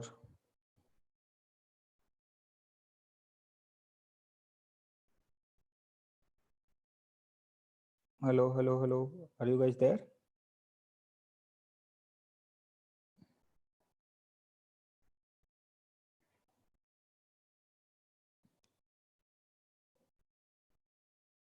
Yeah. So how do you go about doing this? Just think intuitively.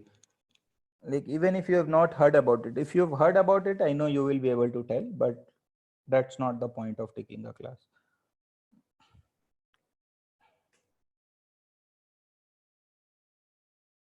I think we find max and swap with the element. So let's try to make this a heap. Okay, let's just go about doing that incrementally.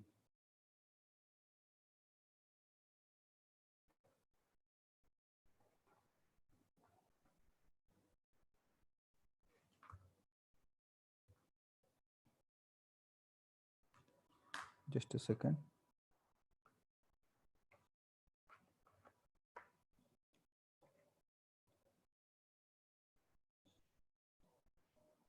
Yeah, now it's working.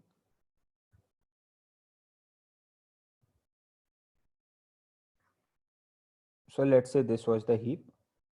Now let's try to think why this is not a heap. So what is the property that is violated here? There is only one structuring is fine, right? Structuring was always fine. The only property that is violated is the ordering, and that too at this node. That's it. At all the other nodes, the ordering property is still valid. Why? Because this subtree was a heap itself. This subtree was a heap itself.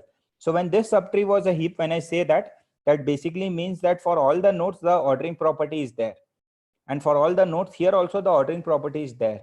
So there is just one violation, which is the ordering at this node. So let's see how we can fix that. So let's just try to fix it. Okay. So how will you fix the ordering property at this node? So let's say you are building a main heap. So out of these three elements, which element should be here? The minimum out of the three, right? Then the ordering property is maintained at this node, because the ordering property was that this node has to be less than both these nodes. So if I take the minimum out of these three nodes and put it here, then I can guarantee that the ordering property at this node is maintained or is fulfilled now, right? So let's say the minimum out of these three nodes, let's say it was this node itself.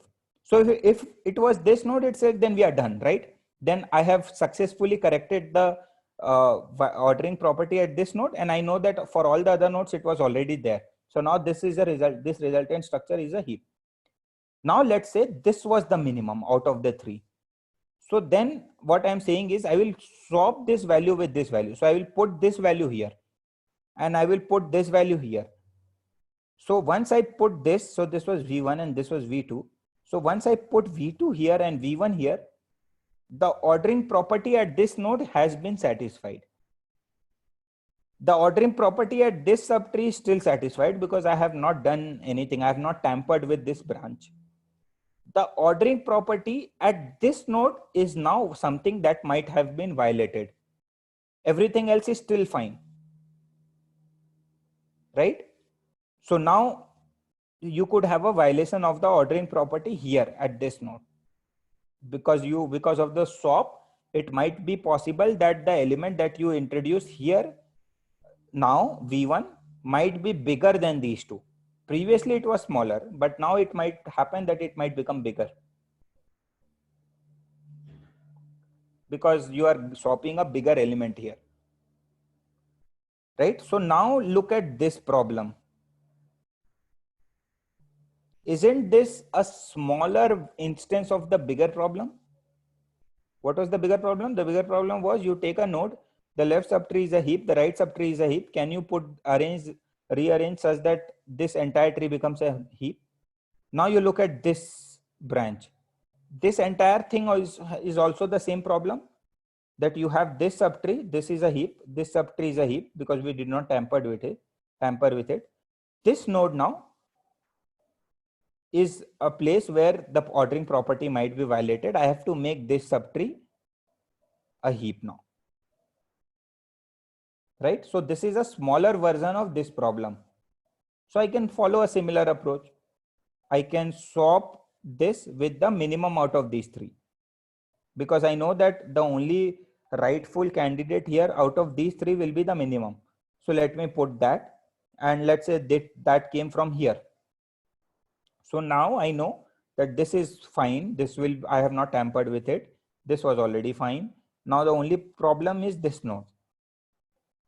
But this node trivially is a heap. Every leaf node is a heap without any children, because it satisfies the property. So we are done. So we can basically keep swapping till we reach the leaf node. And that's how we can make this entire structure a heap again. Is this clear? Any part of this which is not clear?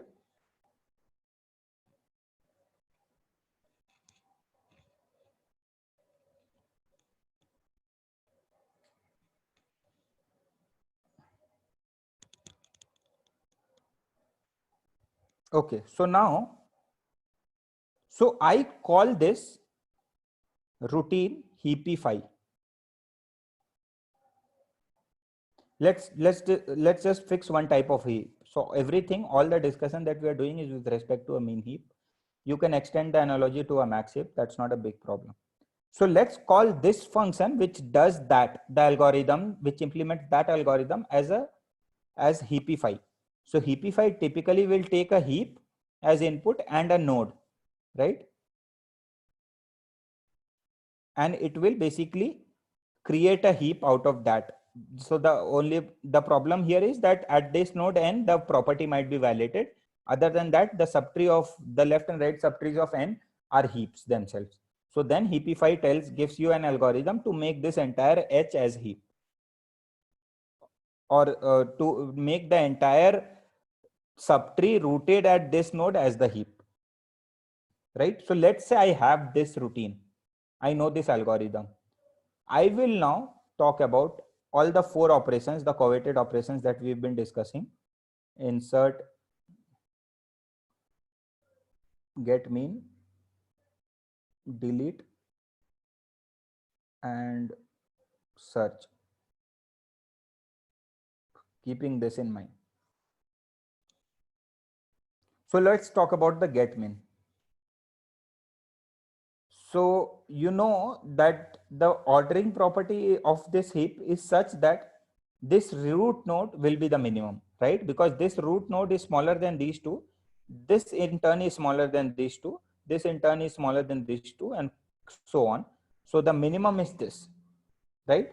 So you can get this minimum in order one time. Just the root itself is the minimum. Now, how will you insert?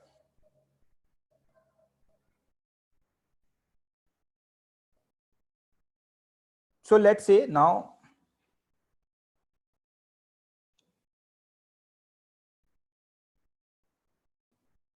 how will you insert? Let's think about this. Can you think of ideas? You want to insert an element to this heap.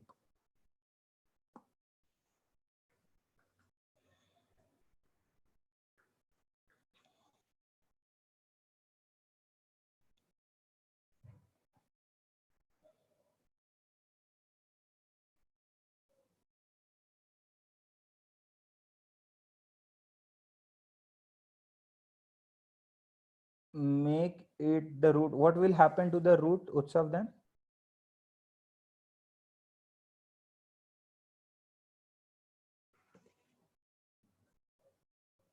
This is a little trickier. How will you insert? So my question is, when you say I will make it the root, what happens to the root of the tree now? Existing root, the old root. You have a tree, right? And you want to insert an element in this heap. What happens to this now if you are putting this here?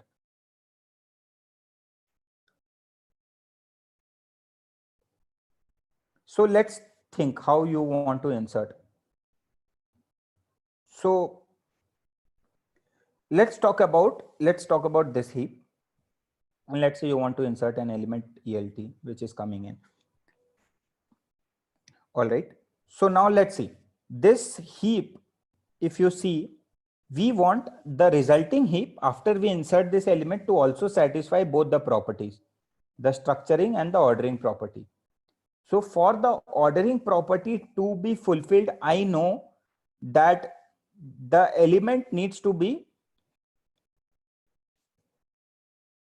yeah, Karan, you're right. The element needs to be put at this level only, right? Not this element, as in the photo of the heap after you have inserted this element should look like this. That does not mean that this element has to be here. You can rearrange, but the structure should always be this. So you cannot insert, the structure should not look like this. And let's say this is not here. It should always look like this, right? For this to satisfy the structuring property, that you should fill the last level, and that too at the next immediate vacant position. So that is how it will ensure the structuring property. For the ordering property, let's think. Let's say you go ahead and you insert this element here. So you just inserted it. Now what is the problem? The problem is that because you inserted this element, it might happen that this element might have become smaller than this, whereas it was supposed to be, this element was supposed to be bigger than this. We are talking about main heaps, by the way. So this element was supposed to be bigger than this, but it might happen that if I insert it here, then this becomes smaller than this. Right? That's the only problem. So the problem here is that you might have violated this. So how can you get around that? You can swap both of them. Right? If you swap both of them, then you know that the smaller element is being put here and the larger element comes here. So now the left subtree of this and the right subtree of this is a heap. So now you have here, now the problem is with this and this, right? The parent of this new node and this node, this new node. So you will now, you can again, the problem might be that this might become bigger than this, but you want a min heap. So what you can do is you can swap again. You can swap again if this is actually smaller than this. So if you swap again, you will get ELT here. And after that, you know that you will still, so once you move here, you know that everything here is a heap.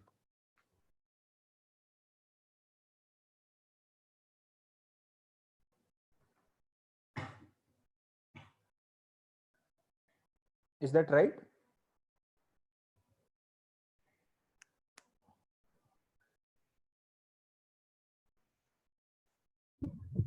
Or is there a problem in this algorithm? Tell me.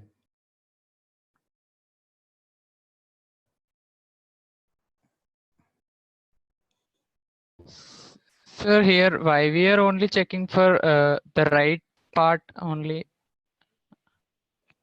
Yeah, so you have to tell me whether this algorithm is correct or not. I just deliberately told you an algorithm which might not be the correct one. Is this correct? I just told you what you do is you just insert that element here and then you just swap these two. If this is smaller than this, if this is not smaller, then you are done. If this is smaller than this, then you just swap. So now you have a smaller element here. Then you can again swap this with its parent if this element is smaller than the parent, and you can keep doing this till you stop. When do you stop? You either stop when there is swap is not possible, or you stop at the root. So is this algorithm correct?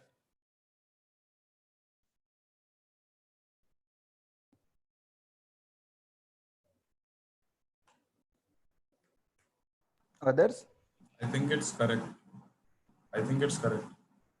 So my question is, what happens to the other child? Like we don't, like, is the ordering guaranteed for the other child? You just have to take, Yes, sir, you just because have to whenever prove we that, are, right? Yeah, tell sir, me. whenever we are swapping, we will swap only if the parent child is greater than the child, the number which it is being swapped with. So the parent child was already less than the child on the left side of it. Yes. And we know that the number which we are swapping with it is already lesser than the parent. So that property will always be satisfied. Yes. That is basically the proof as to why this works.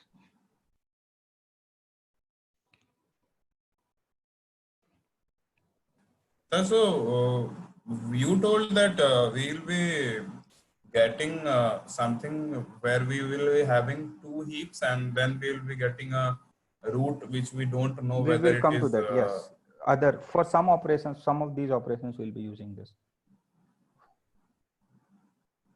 So basically, you will be heapifying it, the container initially, and then you will insert the numbers one by one. No, I have not talked about any other algorithm. I have just talked about the insertion algorithm and this algorithm. This algorithm we will use. We have not yet used. You will see where we are using it. Okay. But for insertion, you are not using this. It's just like you insert at the bottom. So And where were we using that algorithm? we will come to that. I have just told it as a premise before we start the discussion further, so that we will use it. We will use it in some of these. Okay. Okay.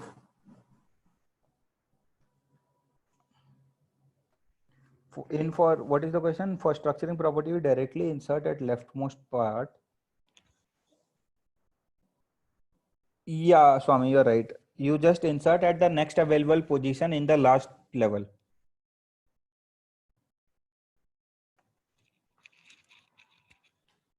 So everyone is convinced that this algorithm works? Others? Sir, could you repeat that Ritik's approach? Like, Can I repeat the? what Ritik told? Yeah, I can tell you that. So basically, what he told. So why does this work? I am just asking you a proof for this. So where is the problem? The problem is that after you, let's say you are swapping. If you are not swapping, then you are good, right? You already have everything in place. But if you are swapping this with this, then what happens to this? Is the new node less than both the nodes? If you ensure that, then you are good. You can move up, right? So that's basically what we have to prove. And that proof is actually very trivial, because what you are doing is you are swapping the smallest. So you are swapping only if this node is smaller than this node. And you know that this node was smaller than this node. So this node will definitely be smaller than this node, right? And you're moving this node here. So it will be still a valid heap, right? This entire tree will still be a valid heap. Correct? Okay, sir. Okay, got it.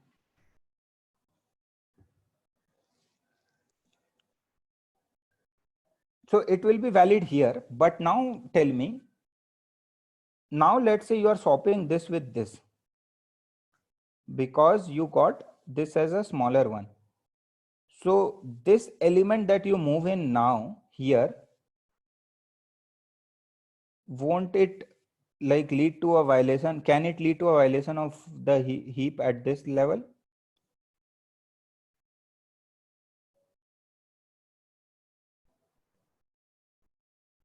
Do you get the question?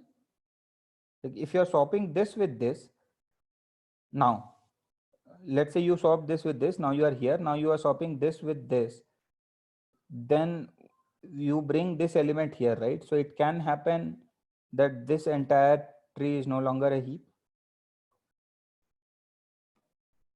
Can it happen?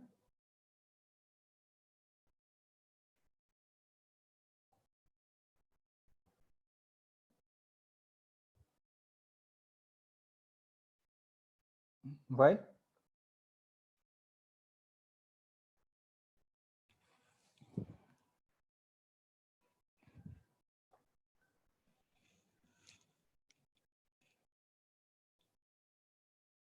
Can you prove why it won't happen?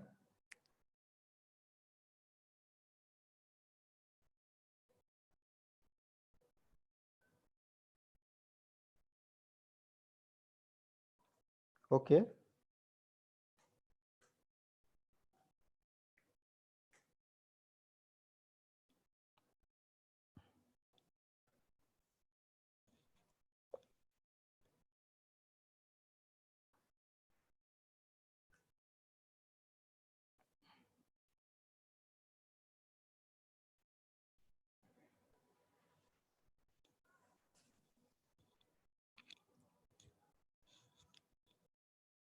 Because we previously confirmed that for previous node, that particular left subtree, previously confirmed that for previous.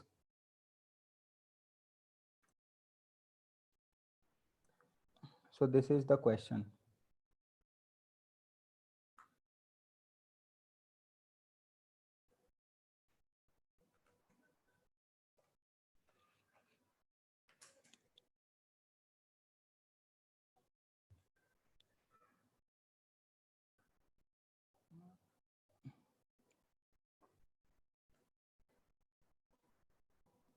Let's say you are inserting here. Let's say you had this. Let's say you are inserting here. So you swap this with this, depending on which was, if this was smaller. So now you have a smaller value here. Now what you are doing is you will again swap this with this if this is smaller. So now you have something here, right? So this S has just kept coming up. Now when you are swapping this with this, now you are bringing S1 here. So my question to you is, will it be all right to bring S1 here? For S, you know it will be fine. But with S1, will this tree will be fine? Will it be fine?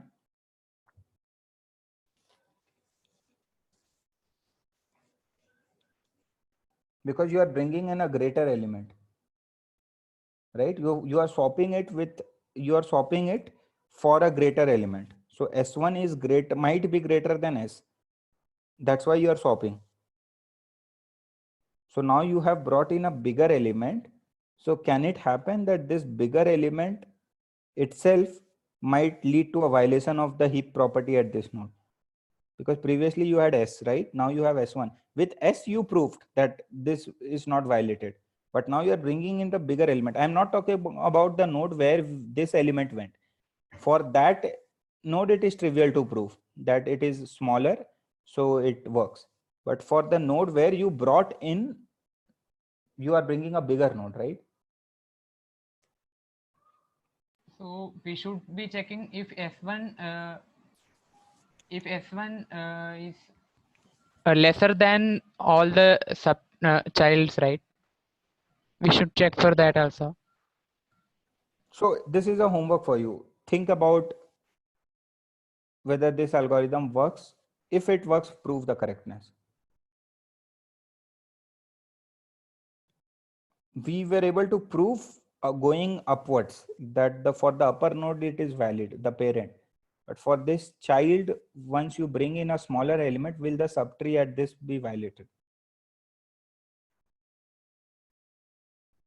If it does not work, give me a counter. If it works, prove that it works.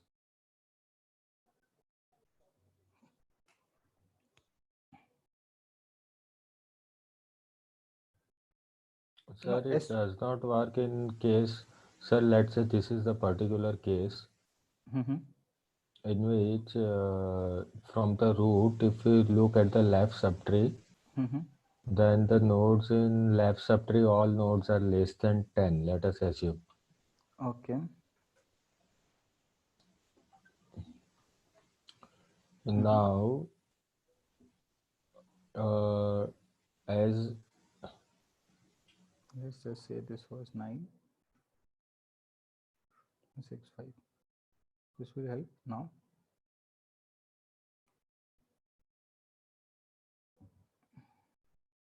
okay, sir, we are talking about main heap, right? Yeah, main heap. Okay, sir, I got it confused with the max heap. Okay. Yeah. So I'll tell you it works, but just prove it why it works. I'm just telling you it works.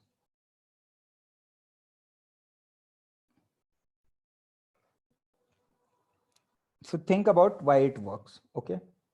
So this is the insertion algorithm. I just gave you a homework. Just think about why it works. Why correctness. Just prove the correctness of the insertion algorithm. And that's it. So we have talked about the get min. Now let's talk about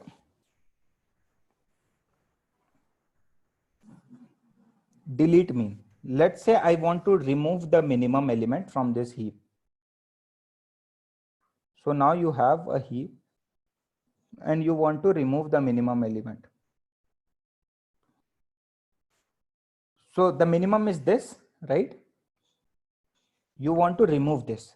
How can you go about removing this? One very simple way of removing works on the same ideas as BSTs. In BSTs, we saw or we said that it is easier to remove a leaf node, right? Or delete a leaf node. So why don't we take that cue here? So what we can do is we can swap this with a leaf node. So let's swap this with, you can swap it with any leaf node. So let's swap it with this leaf node. Let's say there was a F here. So now you swap it, this becomes E and this becomes F. Now, and delete this node, remove it. Okay. Now what structure do you see here? You have a node, the left subtree of which is a heap, the right subtree of which is a heap, but it is only one node where the property might not be followed or might be violated. So isn't this a case of heapify? So what I can do to delete a minimum is just swap this element with the leaf with the last node, and then heapify at this node. Heapify is always at a position, right? Heapify always takes a position as an argument. So you want to heapify at n. So here you will heapify at root after swapping, and that will basically be able to delete the minimum. So heapify basically only works when we have two separate heaps and the root node is not a part exactly of the as what I told you. That's heapify for you, like nothing else. Okay, so if we do a heapify on a totally random container in which we don't know the orders of the elements, then basically it won't be. Yeah, you are not. Right? It might not be correct also. Forget efficiency. Like just that algorithm might not work. So this is delete min. Let's talk about deleting any random element.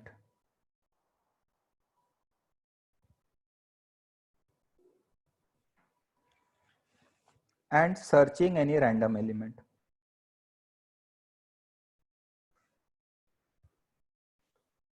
So now you want to search any random element in this heap. My claim is you cannot search any random element any better than order n. You will have to manually inspect all the nodes of the heap in order to be able to find element. You cannot use ideas like you used in binary search tree to discard something during search. So searching here in a heap is not efficient. You will have any element, not the minimum. So searching any element might take up to order n. So if this is the case, then deleting any element is basically searching and then deleting it, right? So searching will take order n, then deleting is deleting might work by just swapping with the leaf, but searching has already taken order n, right? So deleting any element will also take order n maximum. Okay. So I just told you 5 operations: insertion, deletion, get minimum, search any element, and insert and delete any element. So let's, are all the 5 clear to everyone? There is just one more that we have to cover. Yeah, others? Sir, how do we delete any element? You cannot delete, you will have to traverse the entire tree. There is no other. Even after traversing, how will we delete it? Let's say you found it. Let's say this is the node. You could swap it with the leaf node, and then you could call heapify on this node. Sir, but what if the leaf was not a part of that subtree? The subtree of the element that we want to delete. You are saying that what if it is here? Yes, yes. I mean, let's say this is the entire picture. Yes, yes. Then you can swap and no, it should be fine, right? Why will it matter? You will swap this with this. You will remove this. Everything is fine here. This still remains a valid heap, right?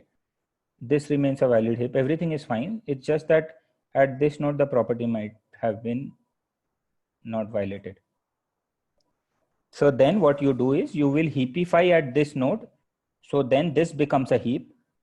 Once this becomes a heap, what you can do is you can try and you can go in a bottom up manner till the root satisfying the property, like swapping if needed. Okay. So you are using both heapify and the insertion idea. Okay. In root it worked. In root just swapping and heapifying worked because you had nothing above it.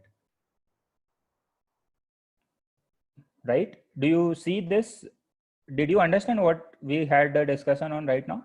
Like myth, will it work? I just thought of this on the fly. So it might be possible that it might not work. I actually, yeah. It will work, sir. I guess it will work, right? Yes. Yeah. Others, did you understand this discussion, this short 20-second discussion?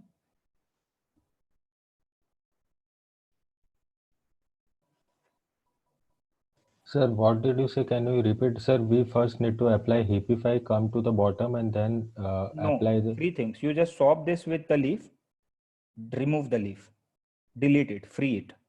Then call Heapify on this node. So now this becomes a heap. After that, you start swapping and going up till you reach the node or till a swap is not possible, like you do in insert. So you swap if the new node, what you will have some new element here probably after you have heapified, then you start doing the going up. Okay.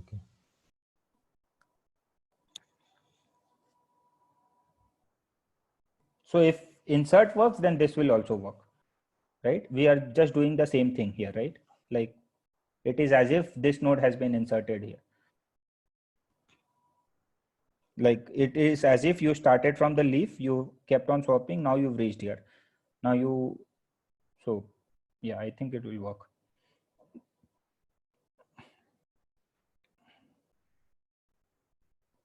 Okay, so these are basically the operations. Now there is just one more operation. So typically we are interested in creating a heap also.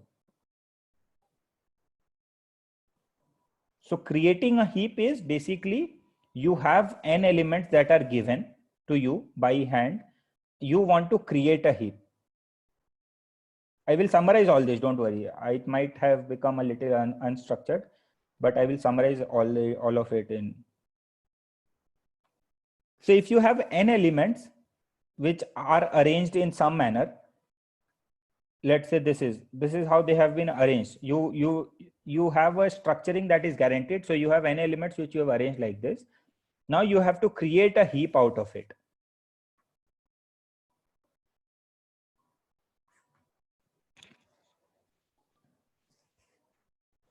How can you do that? It's actually very simple. One hint is use Heapify. Sir, we'll start from n/2th node and keep on applying Heapify till the root. Yes. Do you understand? So you will start from this node. You will start from the first non-leaf node. I mean, you can start from the last also. For leaf nodes, Heapify is trivial, right? You don't have to do anything. Then you start, then you encounter this node which is a non-leaf node. You can call Heapify on this. So now after you call Heapify on this, you are guaranteed that this tree has become a heap. So then what you can do is you can come here. You can call Heapify on this. So now you are guaranteed that this becomes a tree. So the reason, and then you come here. Now you call Heapify on this node. So when you are calling Heapify on this node, because you have already called Heapify on the lower levels, you are guaranteed that the left subtree of that node and the right subtree of that node are heaps. You have ensured that because you have heapified previously at those levels, right? So when you are heapifying here, you can heapify here basically to create this as a heap, because you know that this was a heap. You created it explicitly when you heapified at this, right? And you can keep doing that till you reach the root, and that will give you a entire heap. ये किसी को समझ आया क्या? Or should I tell it in more detail by writing it? Others? We will talk about the complexity of all the operations, don't worry. That's basically the crux. But the algo is, Karan, I can tell you the algo. So what, you understand heapify, right? The left and right subtrees of a heap, left and right subtrees have to be a heap in order for us to be able to apply heapify. So what we are saying is, what you can do if you want to heapify, make heap, is that you start from the left. start from the bottom most. So you heapify this. These are trivial heapifies. Just heapify them. Now you encounter this. Heapify this. Heapify this. Heapify this. Heapify this. Heapify this. Heapify this. And that's it. You have a heap now. Why? Why does this work? This works because when you are at a given node and you are trying to heapify, heapify will work because you have already heapified its children, right? So you are guaranteed that the left subtree and the right subtrees are heaps. So you can heapify and make this subtree as the heap.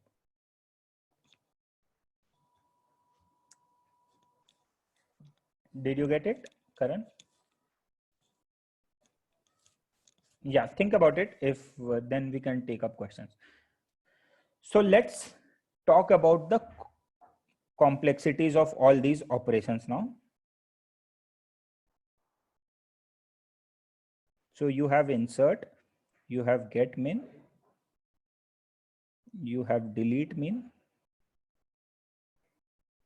you have search a random element, you have delete a random element, you have create a heap. These are the operations that we discussed. So let's talk about it. Insertion, you are typically inserting at the leaf and you keep going up. So isn't insertion order of height of the tree? Right? Get min is just the root. So it is order 1.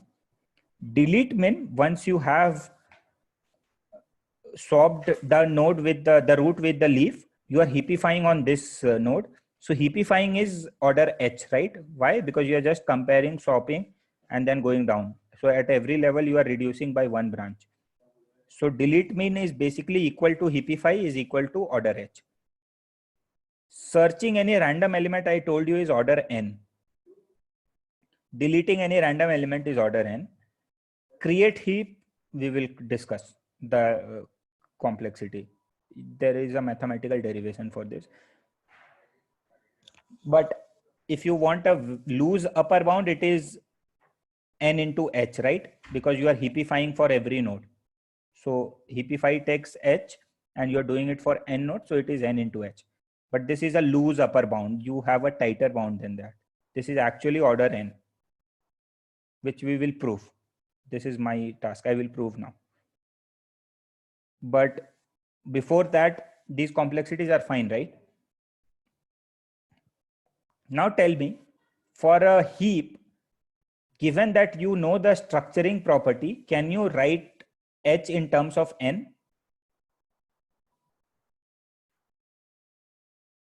That's the goal. That's what we are left with, right? Once we fill n in terms of h in terms of n, we are done. We are done with the complexities, right? So that's what we have to do now. The last thing. Can you find h in terms of n? What will be h, the height? Why? So we are dividing it in two parts. Okay. Log base 2. So you can prove it very trivially. So how many elements are here at level 0? 1. At level 1, 2. At level 2, 3. Right? So what is the total number of elements? 1. Level 2 we have 4 elements. 1 plus 2 square plus 2 cube, so on till 2 to the power h minus 1, right? This is level 0, this is level 1, this is level 2, this is level 3. So for level 3, you have 2 to the power h, correct? And this is the total number of nodes. So this is greater equals the total number of nodes. Right? Why? Because the last level might not be full. I have taken all the elements of the last level also. So this will be greater equals n. So n is less equals, this is a GP. Right? Now if you just move 1 here and take log. So you will have log of n plus 1 will be less equals h plus 1. Right? So here, from here you can get n is h is greater equals log n, roughly log n plus 1. This is the lower bound on h. Let's talk about the upper bound on h. So can you write an upper bound on h? So you can say that 1 plus 2 square, so on, plus 2 to the power h minus 1 till the last level, till the second last level. This will be less equals n. Correct? So from here you can say that n is greater equals to h minus 1. So h is less equals log n plus 1. Right? So typically for heaps, h is basically order log n. That's what we have proved here. Right? So if h is log n, then these are all logarithmic operations. Are we typically asked to prove these time complexities in interview? Not really, but this is trivial, right? Not. Yeah, we can prove these, but I'm just asking, like, maybe there are some Generally, they might ask these, like very common questions. Yes, they might ask, like prove the height of a. So there are some questions on GFG, MCQs they might ask, like they might ask even like better questions than this, or some more difficult questions. So I we don't can need share to a couple practice of them, articles. right? Yeah, I can share a couple of articles, but they are all like this only, just basic maths. Some observations you have to do. I will share an article, you can practice. Okay, but very rare. That is also like asking about height balancing of avial tree. It's once in a blue moon it will come, maybe.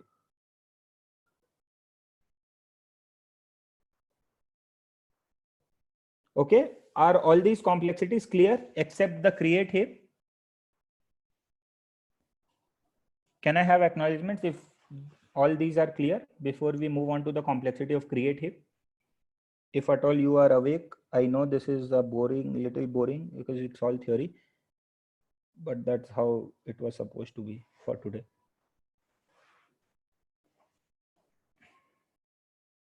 Not boring. Okay. All right. So we have one last, which is the create heap. Now let's think what is the create heap complexity. So what is create heap doing? It is just heapifying from the last node, right? So heapifying is log h.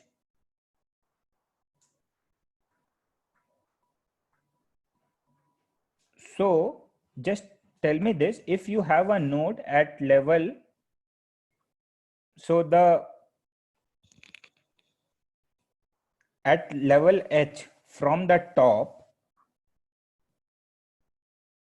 then what is its level from the bottom? Roughly?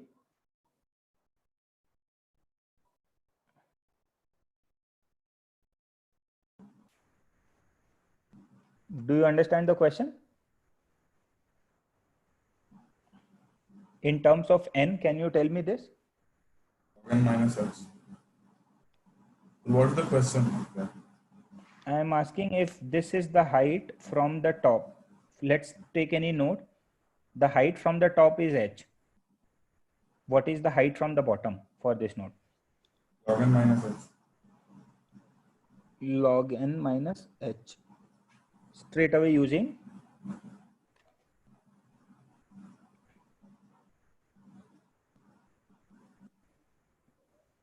okay, log n minus h. Let's just say. So now let's write. So for this node, how much time? Log n minus h. Okay. So for this node, how much time are we taking for creating a heap?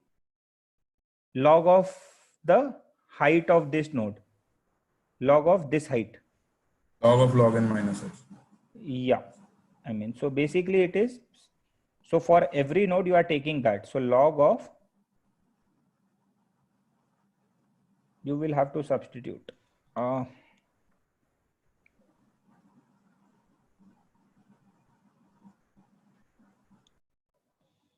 So you basically have log of this height. Let's call it h1. Let's just write a simpler expression. So log of h1 hi for all I. This is the total complexity of create heap, right? Where hi is basically the height of that node, and that height is basically the length of the longest path from that node to one of the leaf nodes to the leaf. That's the height.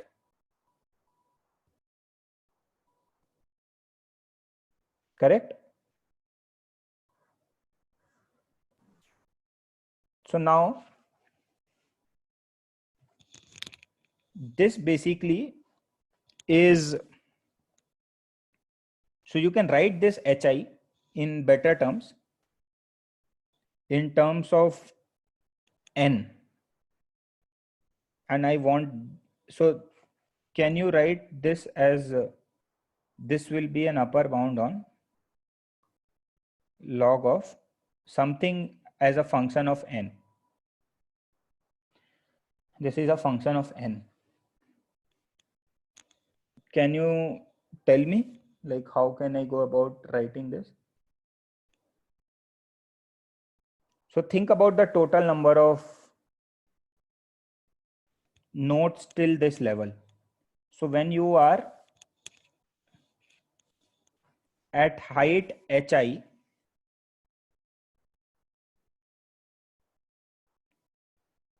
basically what we are doing here, just think about this this hi. This hi is basically the height of this node from the leaf. So can you write it in terms of n? So one way you could write it is that you have a total height of h, capital H. So then this is capital H minus h, this height, right? So what is the total number of nodes in the entire tree? The total number of nodes. So I will write basically the total number of nodes till here, till height h. This is nothing but 1 plus 2 plus 2 square, so on, till 2 to the power h, right? And I will write the total number of, just a second, let me just look it up. I forgot a little bit, but n by 2 to the power h, yeah, that sounds correct, what Harsha is saying.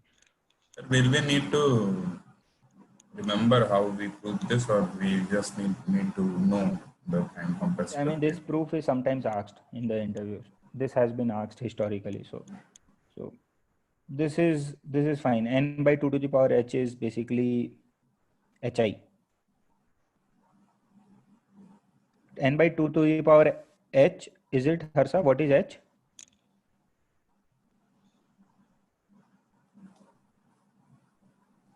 H is the height from the top, is it?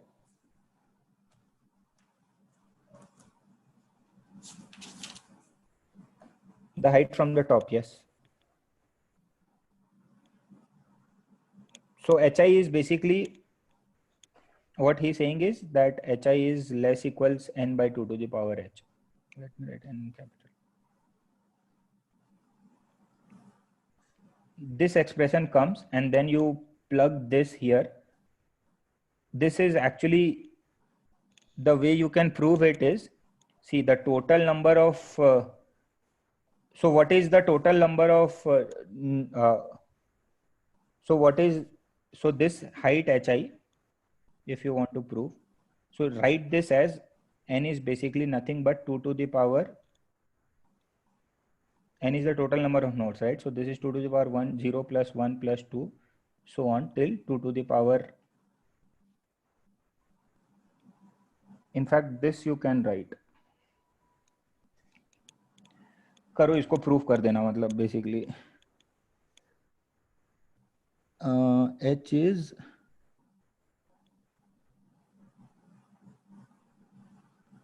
log, sir log of n by 2 raised to power h होना चाहिए ना? log of n by 2 to the power h. हाँ sir वो क्यों, क्या? Sir क्योंकि n जो है वो 2 raised to power capital h हम एज्यूम कर ले अप्रोक्सीमेटली, ठीक है, तो 2 raised to n power, to the power h मतलब h is the total height बोल रहे हो आप? हाँ कैपिटल h, हाँ ठीक है, सर। तो n approximately 2 raised to power capital h plus 1 हो गया, 2 raised to power capital h plus 1। और सर जो वो वाला हाइट है अपना छोटा h, सर वो उसके नंबर ऑफ नोड्स हो गए उधर 2 तक to के the 2 power rest, small h plus 1। हाँ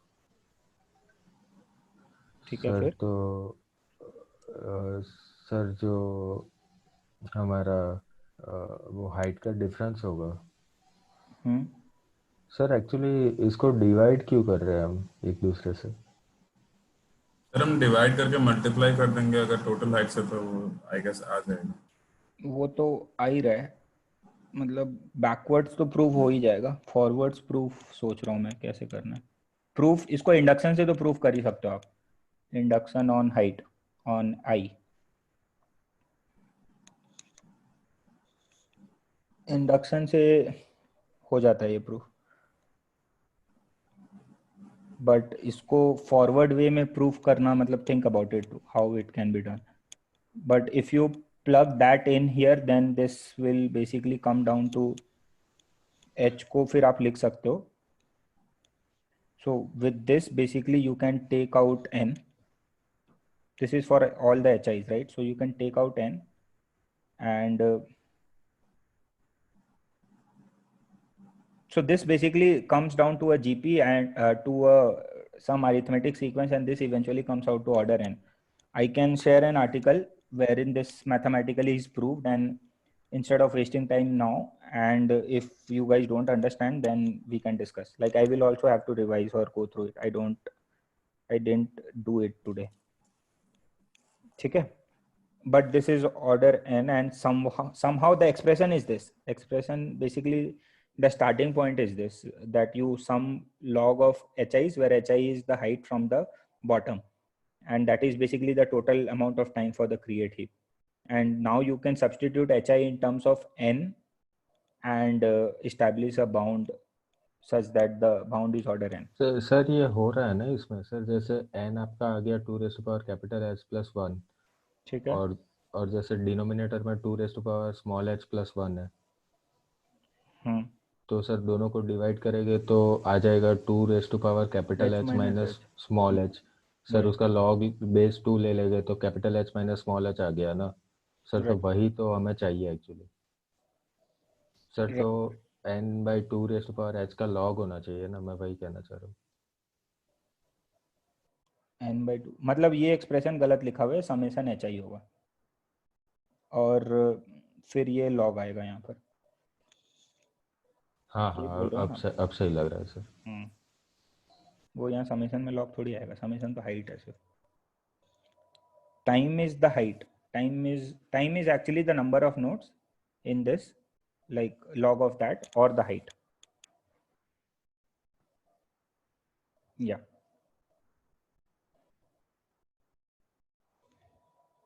ठीक है, shall we move on quickly? So this is basically heap for you. I will just summarize what we have done so far with a couple of things that we need to go back and do. So we talked about two search structures today. We talked about binary search trees and we talked about heaps. So we saw that in binary search trees, you can basically insert any random element, delete any random element, as well as search for any random element in order log n time, where n is the total number of nodes in the tree. We are assuming a height balanced binary search tree. For heaps we saw that insertion and deletion, insert is log n deletion in deleting any element is not efficient and typically takes order n. Delete and search takes order n. So heaps are not suitable for searching. Heaps are suitable for getting the minimum, and which is order 1, and deleting the minimum. These are all, this is order log n. So the power of heaps lie in these three, and power of BSTs lie in searching, in the ability to search any random element in log n time. Okay, so this is basically the two search structures and the complexities of all the operations.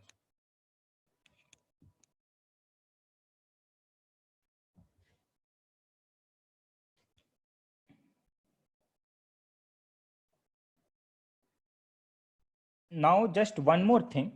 So these heaps that we are talking about, there are multiple ways you could implement this. So this abstract concept that I told you, this picture in terms of trees, you can implement it as trees, right? You can just implement it raw, in the raw form, the photo that I gave you, you can just implement it as trees. So there's a, that's one way of implementing heaps. The other way you could implement heaps is you could implement heaps as arrays. And that is what we are interested in right now. So the basic idea behind this is that if you see this kind of any heap, it is full, right? So what you can do is you can put these elements one after the other from left to right and top to down approach. So you can put, let's number this. This is 1, this is 2, this is 3, this is 4, this is 5, 6, 7, 8. So in an array, what you can do is you can put elements. So you go here, start with this node, you will put 1, then you will go down. Now at a particular level, you will go left to right. So you can go put 2, then 3, then you go down, then again go left to right. So 4, 5, 6, 7, go down, go left to right, 8. So now you can basically implement what I'm trying to say is that what you can basically implement heaps as arrays, in the form of arrays, wherein you store elements in this order. You go from left to right and top to bottom, and you start storing the elements in that array. So that this array is now, you can represent a heap as like this also. And if you are representing a heap or implementing a heap as arrays, then for any node I, so for any node at index I, index, now array, so index again. So for any node at index I, 2i and 2i plus 1 indices are the children nodes. Conversely, for a node j, floor of j by 2 or seal something is the parent. So these are all indices. So if you want to see 0, for 0 you have 1 and 2 as the indices, right, as the parents. So this is 2 into 0 plus 1, 2 into 0 plus 2. You can prove it also. For 1 you have 2 into 1 plus 1. So 2 into 2 plus 1, 5, and 2 into 2, 4. So 4 and 5 as the children nodes. How you can prove it is, if you are at a given index I, you can find out the, you need to basically find out how many nodes are there between this node and the children nodes, right, in this particular level. That's what you have to find, right? So if you are at an index I, you can do that, right? It will come out to be 2i and 2i plus 1. So at a given node, you can find out the total number of nodes which come after this node and before the child. And that will typically be I. For the left child, it will be I, and for the right child, it will be I plus 1. Can you show the previous page once again? The previous page. Previous one. Previous page. Yes, sir. I cannot undo. It will take a lot of time. What was the doubt? Like, you can ask. So I have erased that board. So it is, I will have to undo like 1,000 times before I can go to the previous page. Okay, leave it. Yeah, we can do pages from tomorrow. There is a feature to actually go to previous page, but only if you are creating pages on the board, which I haven't. I have just removed. So this part is clear. So then once you have stored it in an array, you can use this pictorial view itself and implement all the algorithms, all the common algorithms that we talked about. It's just that for a given I, you have 2i and 2i plus 1, as it is simpler. So the major benefit is that it is very simple, right? Arrays are intuitive and simpler. Instead of keeping a tree and doing recursion to, like, in fact, for trees also, you don't really need recursion here, but we are saving a lot of, like, it's just simple. Like, that's one of the benefits that I can think of. If you can think of anything else, you can let me know. But I think that's one of the reasons. You otherwise, other thing is you can have a local copy, a static, a non-dynamic copy. Here typically you would need all the memory from the stack. Arrays you can have from the heap as well, right? These nodes you can have from the stack also, but generally you want to persist. Sir, you told us that we had two basic features of heap. One was getting the minimum, and the second one was Deleting the minimum. deleting was in O log n, right? Yeah, because you swap it with the root and then you do heapify on the root. You swap the leaf node with the root. The root is the minimum, right? And then you do a heapify. Got it. Sir, can you repeat the that part that finding the children and parent? This 2i and 2i plus 1, right? Yeah. So think about it. Let's think together. So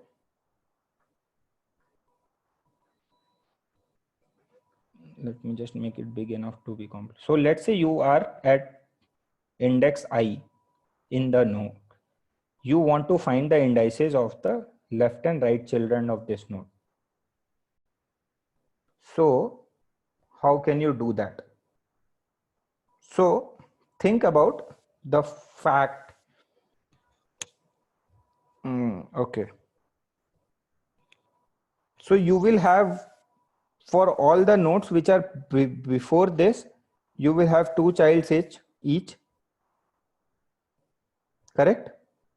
So for all these nodes, you will have 2. So let's say there were k such nodes. You will have 2k such children before the left child of this node, right? And what about these remaining nodes? This also you have to sum. So this count is typically, this entire count is I. Till here, it is I. So let's see. So what we are proving, just for the benefit of everyone, that at a given, for a node at given index I, its children are at 2i and 2i plus 1. We are just proving that. So what we are, the approach that we are taking is for 2i, we are just finding the total number of nodes which will occur in the array between this I and 2i. So these many number of nodes will be there in the array, right? So we are just trying to count that in terms of I. We have to prove that there are I such nodes. So one way you can prove it is you can prove it by induction. If you know the values, you can prove it by induction on I. Right? So for the base case, you can have the smallest I. So for the smallest I, you know that For the smallest I, you know, I mean, you can do it by hand. You can say that at 0 index, I have 1 and 2 as the child. So 1 is basically, so these are, 1 is basically 0, 1, 2, right? 1 is 2i. So these are 2i plus 1 and 2i plus 2, is it? Or 2i plus 1 and 2i? Can you correct me if I'm wrong here? Sir, if we use a 0 index array, then it is 2i plus 1, 2i plus 2. If we use a 1 index array, then it is 2i, 2i plus 1. Yeah, let's use a 0 indexed array itself because that's what we use. So 2i plus 1 and 2i plus 2, right? So for 0, you can prove, right? This is basically 2i, 0, 1 is 2 into 0 plus 1 and 2 is 2 into 0 plus 2. Then you can just assume it to be true till I minus 1, till j minus 1, and then prove for j. So till here, if you know, so let's say this is the ith node, and you know that for till I minus 1, it is true. So what are the indices of the left child and right childs of I minus 1? It is 2 of I minus 1 plus 1 and 2 of I minus 1 plus 2. So this is the rightmost child, right? So the leftmost child of I will be one more than this, right? So this will be 2i minus 2 plus 2 cancels, 2i plus 1, right? And the rightmost child will be one more than this. So this is 2i plus 2. So you can prove it by induction, right? This proof is clear with induction. Like for I minus 1, I just used the result that, so this node will be 2 into I minus 1 plus 1. So then I said that for this node, the leftmost will be just the next element. So I just did a plus 1 here. So you can prove it by induction. The more challenging thing is to prove it like straight away, like prove it normally without even being told that these are 2i plus 1 and 2i plus 2, to calculate it or derive it mathematically, that for an index I, you have 2i plus 1 and 2i plus 2 without like reverse engineering or. Okay, so do that. That's okay. I mean, it might be involved. I will also have to think about it. So let's not waste time here.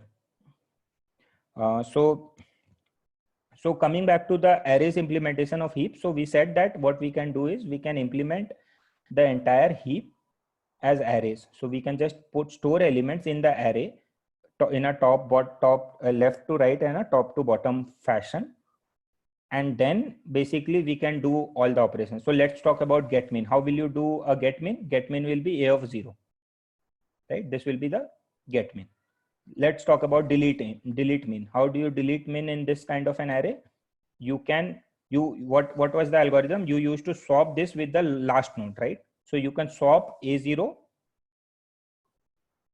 with an minus 1 and then call heapify on a0. So how will heapify on ai work? Let's say you are given an index and you want to heapify from that index. So you can find the left child, which is 2i plus 1, and you can find the right child as 2i plus 2. Correct? Then what you can do is you can take the minimum out of all the three. So t is, let's say, minimum of I comma minimum of L comma R. So you can just take the minimum of all these three. And if t is not equals to I, then what you can do is you can just swap t and I and then call heapify on t again. Right? That's how you can implement heapify. I have just like formally coded it. So you are at I, you get 2i plus 1, 2i plus 2. You take the minimum out of these three and you put it here. So and then you swap it basically. Let's say this was the minimum. So you swap these two and then you call heapify on this, which is what I've done here. So in that way, you can pretty much implement all the functions or all the operations assuming an array as the heap. The only thing that you need to know is the left and right child's indices, which you can find, right? So swap AT and AI.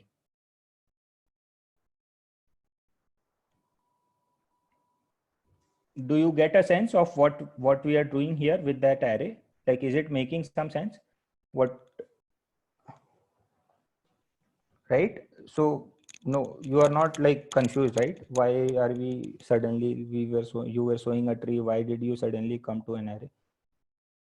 We use so while using our problems, we use the library C++ STL. So we don't use any actually, but if you are told to implement, typically we implement array version only.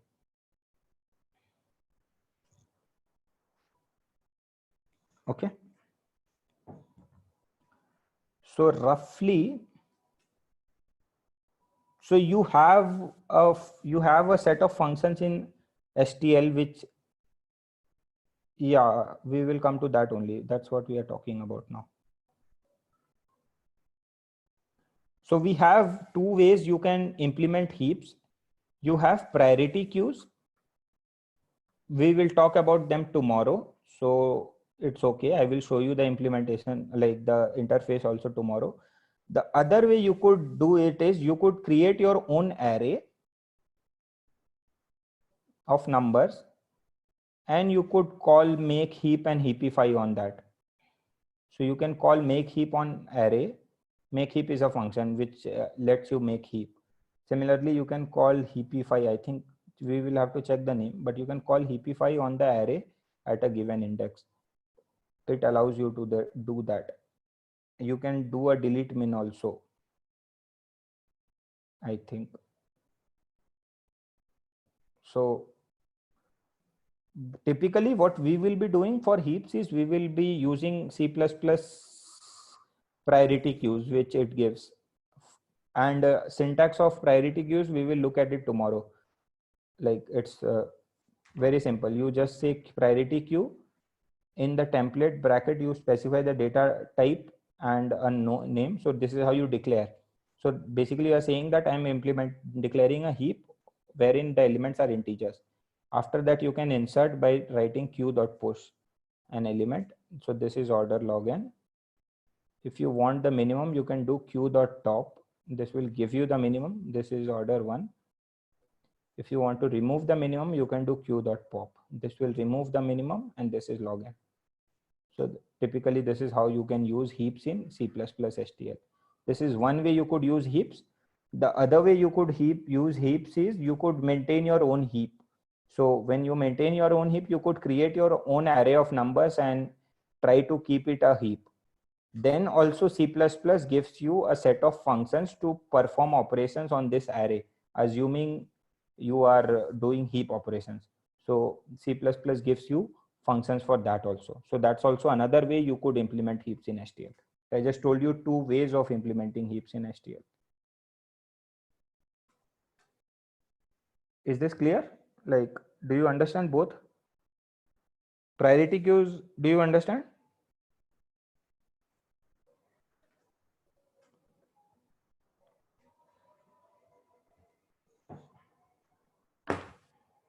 Where are you?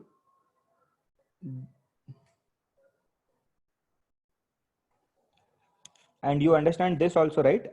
What I try to say through this, basically you can maintain your own heap, and C++ gives you functions or heap functions which have already been implemented, and you can use them to keep your own heap. If you don't want C++ to manage that heap for you, you can manage it, but you can access some of the functions that it provides, ready-made built-in functions, to be able to, so that you are able to manage the heap in a better way.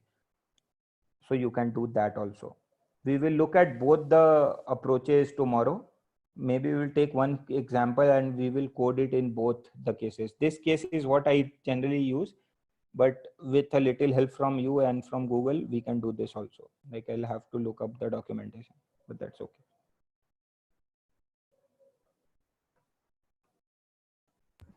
So like using heap functions using HTML, that necessary like can't priority queues serve all the purposes? It does solve all the purposes in the sense it, Like I generally like I have never done this anytime. It's just that I do it for purpose of teaching. Maybe last batch I did it. Last batch is when I started teaching for the first time this thing. I have never used it in any of the problem. I generally do it with priority queue only. so like what sort of other advantages will the heaps HTML will provide other than performing applying functions for priority queues? Like how different will that be in considering how like efficient or fast will that be? So in terms of efficiency, it is almost like not very like it is not. I cannot think that it is very different. One thing is one point where it might take a hit, but that also we will have to think is when you are creating a heap. So when you are creating a heap with some initial set of numbers, if you call just put them in an array randomly and call make heap, then this will create the heap out of that array for you in order n time. But with priority queue, you will have to push those n numbers one by one. So that might take n Like log it n. automatically arranges that in the max format, right, by default. What? So like priority, when we're inserting the elements in the priority queues, like Uh-huh. it by default it arranges them from the maximum to the minimum, right? It arranges in a heap fashion. Let's say format. Heap, not maximum to minimum, in a heap. Partial ordering. So calling make heap is time efficient. Calling make heap is time efficient, but I think calling push n times is also n only and not order n log n. Because you start with an empty heap, you push, so you get one. Then you push. So at any point when you are pushing, you have some heap already in place. And how do you insert? You insert at the root, right? At the leaf. And you typically go up. So this will be similar. So the first time you are inserting, you will take one time, second time one. When you increase the height by one, then you will take two times for all the nodes. So for all these nodes, after you have inserted, it might take, so 2 into 1 time. Then when your heap is of height 2, this height basically it will take 2 time, right? And so on. Once let's say the heap becomes even bigger, then the insert is now 3. So you can calculate a tight bound in this manner, write an expression and check the bound, but I think it will come out to be n log n only, because think about it in this yeah, you'll have to prove that. So what I'm saying is make heap is definitely order n. Doing q dot push n times might be n log n, might be n, that I have to check as well as prove. So I don't know that for now. So this is definitely one thing is that people like to like manage their own data structure, right? I mean, if you don't want to give that control because of security issues or because of other, so basically see the problem with libraries is that you are giving that code to somebody else, right? And what the drawback of that is that now that data is with that particular person, here in this case the library. So you don't know what is written in the implementation. So somebody could just give you another library wherein they try to play tamper with the data. So then it is not like, so that's basically one security drawback of wherein people can tamper with your data, like there can be faults injected because of that. So that's basically one of the reasons why you want to restrict the control like as much as possible. In priority queue, when we use priority queue, tampering can't happen. In both the cases, tampering can happen because you are passing the data. But what the only thing is, in priority queue, you don't have visibility of the data. In this, you have a visibility of the data. That's the difference. Basically, you have your own data here, the visibility, whatever you want to do, you can do. Here, you only have a restricted set of operations which you can do, which is through these interfaces. That's the difference. Now you can interpret it in any way you want, or there might be like pros and cons of both.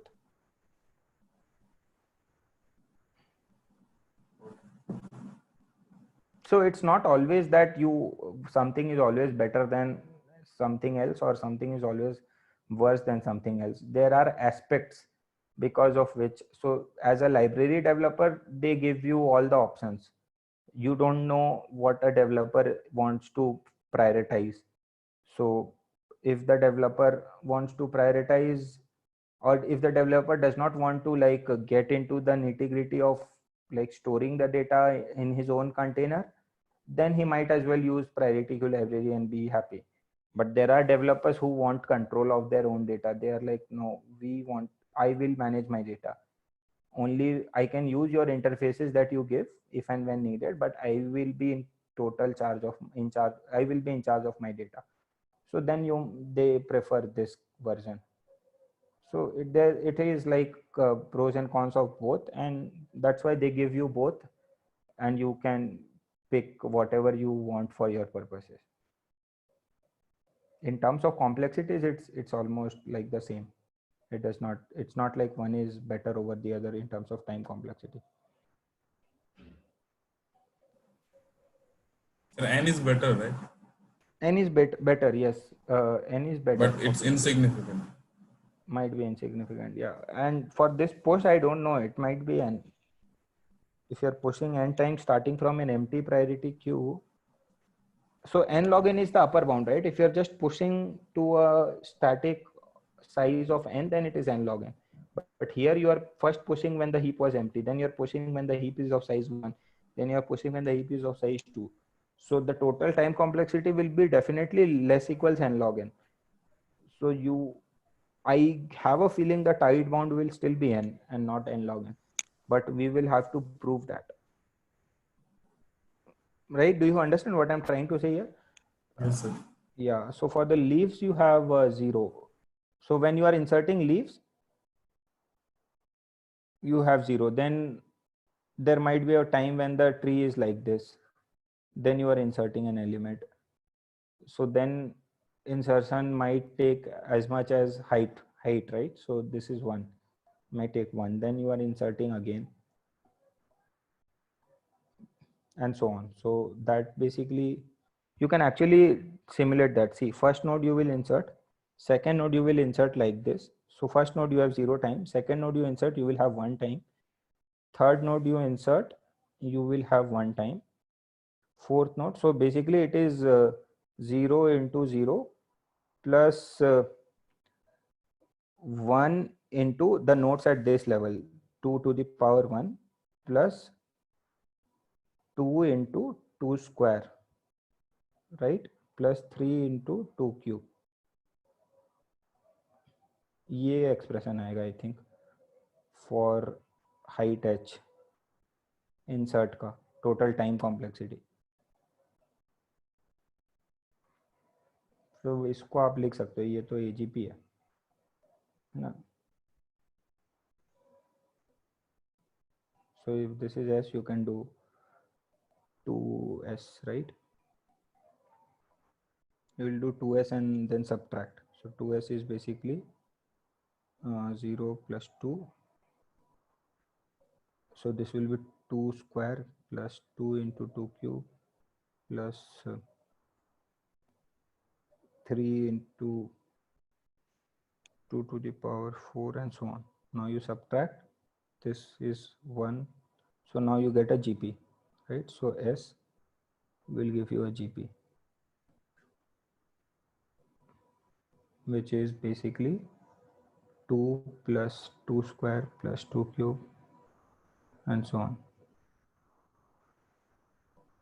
this is S basically, the total complexity.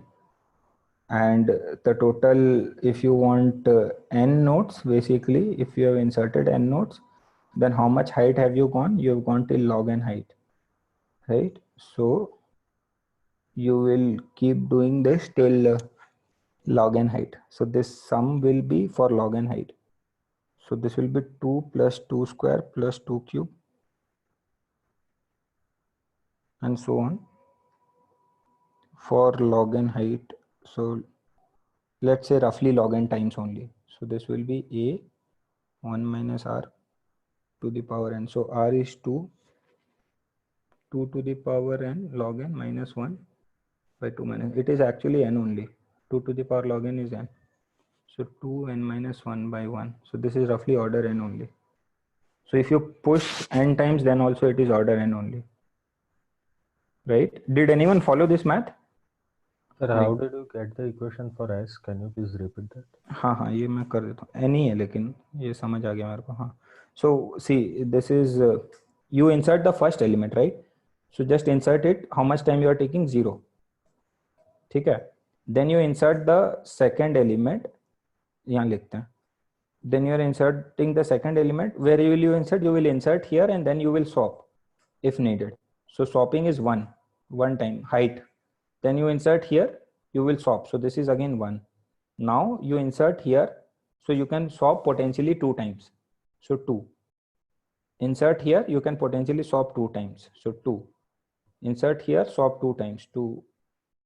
Insert here, swap 2 times 2. ठीक है. Next level 3 पे 3 आएगा. But ऐसे 2 to the power 3 notes होंगे, है ना. फिर level 4 पे 2 to the power 4 नोट्स होंगे. So this is basically the expression for the time complexity. ये t लिख रहा हूँ ना मैं, as you are inserting. So if you have inserted n nodes here, so how much height have you gone? You have gone log n height, right? So आपको basically ये expression log n तक log n times चाहिए, till log n numbers के लिए चाहिए. Log n numbers नहीं, log n such values in the expression. So this is 0 plus 1 into 2 plus 2 into 2 square. Sir तो log n into 2 की power log n होगा ना. log n into 2, हाँ ठीक है. log n into 2 to the power log n होगा. सही बात है. हाँ सर तो वो तो n log n हो गया. एक second. Final will be at height h. You are saying it will be log n into 2 to the power log n, right? हाँ तो फिर यहाँ I might have made a mistake here in the calculation, if that is the case.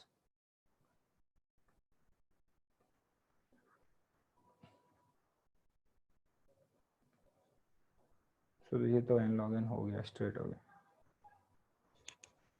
Cool, then this is n log n. But what I did, let's see, what I did was I just doubled it. So basically ये 1 into 2 हो जाएगा. Now you just double it. 1 into 2 square, doubling this. So this is 2 into 2 cube. This is 3 into 2 to the power 4 and so on. So now when you subtract it, ये दोनों subtract होंगे तो 1 होगा. ये AGP जैसे calculate करते हैं वैसे ही. So t minus 2t if you are doing, so minus t is 2 plus 2 square, but ये minus t क्यों हो गया, plus 2 cube and so on. So I missed the mistake that I did was I missed one final term maybe.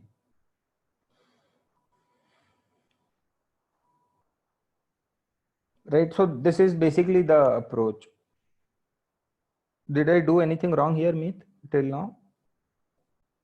Sir इधर तक तो सब correct है. Sir last term भी तो देखना होगा ना आपको. हाँ वही लास्ट टर्म ही देखना पड़ेगा. लास्ट टर्म ही गलत कर रहा हूँगा मैं. सो ये वाला तो एज इट इज कॉपी हो जाएगा ना n log n. सो ये वाला last term as it is copy होगा तो twice n log n copy हो जाएगा। बेसिकली ऐसा सोचो कि कौन सा एलिमेंट बच जाएगा, इसको 2 से मल्टीप्लाई करा आपने तो ये कट गया, ये भी कट गया, सब 2 से मल्टीप्लाई करने वाले अपने आगे वाले से कटते जा रहे हैं, तो ये वाला जो लास्ट एलिमेंट है जिसको 2 से मल्टीप्लाई कर रहे हो वो वाला नहीं कटेगा किसी के साथ, तो वो 2n log n बच जाएगा। और उसके अलावा आपके ये एज इट इज कॉपी हो गया और बाकी n माइनस 1 एलिमेंट जो बच जाएंगे।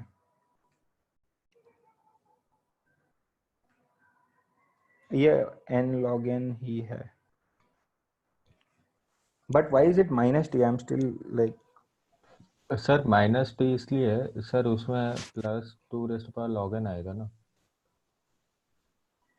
वेयर सर, लास्ट में 2 जो है वो होते होते 2 log n तक जाएगा ठीक है सर। और उसके बाद वाला जो टर्म है 2n और ये 2n log n, 2n log n होगा वो लास्ट टर्म। हाँ सर, तो वो तो नेगेटिव होगा ना, -2n log n होगा। ओके ओके ओके, माइनस है ना, राइट राइट राइट। और यहाँ पर आपका एक n log n आएगा, सर n log n नहीं होगा वो, n आएगा सिर्फ ना। हाँ n होगा सर। तो देख लीजिए आप, n + n/2 होते होते n n/2 n/4 होते होते 1 तक हो रहा है, तो वो तो आपका हो जाएगा 2n हो गया 2n हो गया sir. n + n/2 + n/4 + n/8, ये 2n होगा या फिर ज़्यादा होगा? सर आप देख लीजिए सर, क्योंकि n कॉमन लोगे आप तो 1 + 1/2 + 1/4 सर, तो उसका सम तो 2 से तो ज़्यादा हो ही नहीं सकता ना कभी सर, तो 2n से ज़्यादा तो नहीं हो पाएगा ये सारे टर्म्स का सम ठीक है, तो फिर वो सर, तो उसका अप्रोक्सीमेटली 2n n लिख लिया log अगर n ही हम आ गया। हाँ समझ गया। So this basically is 2n sir, twice of n - n log n हो गया, तो हाँ सर एक्चुअली आप माइनस माइनस कट करोगे तो twice of n log n - n हो गया, तो n log n - n आ गया कॉम्प्लेक्सिटी। ये आएगा ना। सर हाँ, n of log n, हाँ सर यही है ये।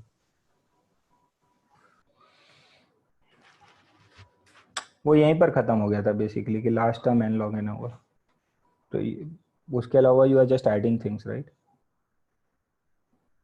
मतलब आप कर लो कायदे से, बट यहाँ पर ही आप you can put an upper, you can put say that it is greater equals n log n ना, जो आपने बोला बेसिकली कि लास्ट टर्म ही n log n हो गया आपका, and you are just adding right, and n log n for n, any n greater than 2 is positive. So log n for any n greater than 2 is positive, right? So the entire expression is positive and you have at least one element which is n log n. So the total expression will obviously be of sum greater than n log n. So complexity obviously n log n से ज़्यादा है।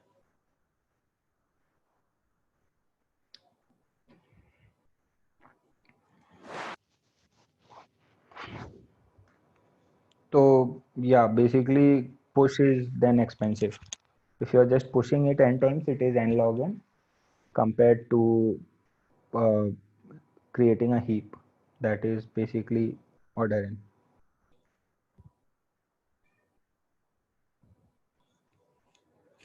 Anyone else followed this calculation like that Meet did?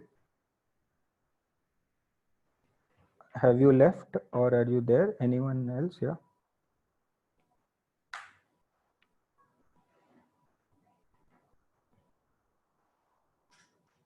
Yeah, I mean, work out the details. It should be fine.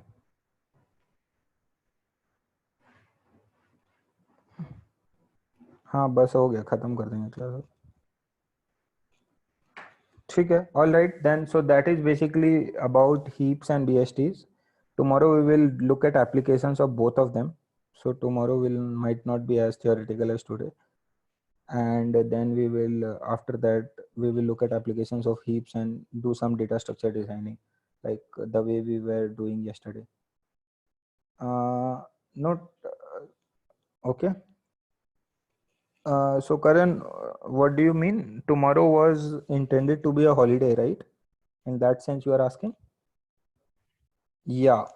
So that was changed because of the pace. So I was hoping to cover more and finish off, but because there was a need to discuss implement. So I had not planned on taking one class on implementation. I only planned on applications because I thought you guys might find that, like, you might know that already. So, but we got a lot of responses for people like asking to like teach implementation also in the class. So that's why one day is spent on that, and that's why कल का आपका छुट्टी नहीं रहेगा, छुट्टी अब.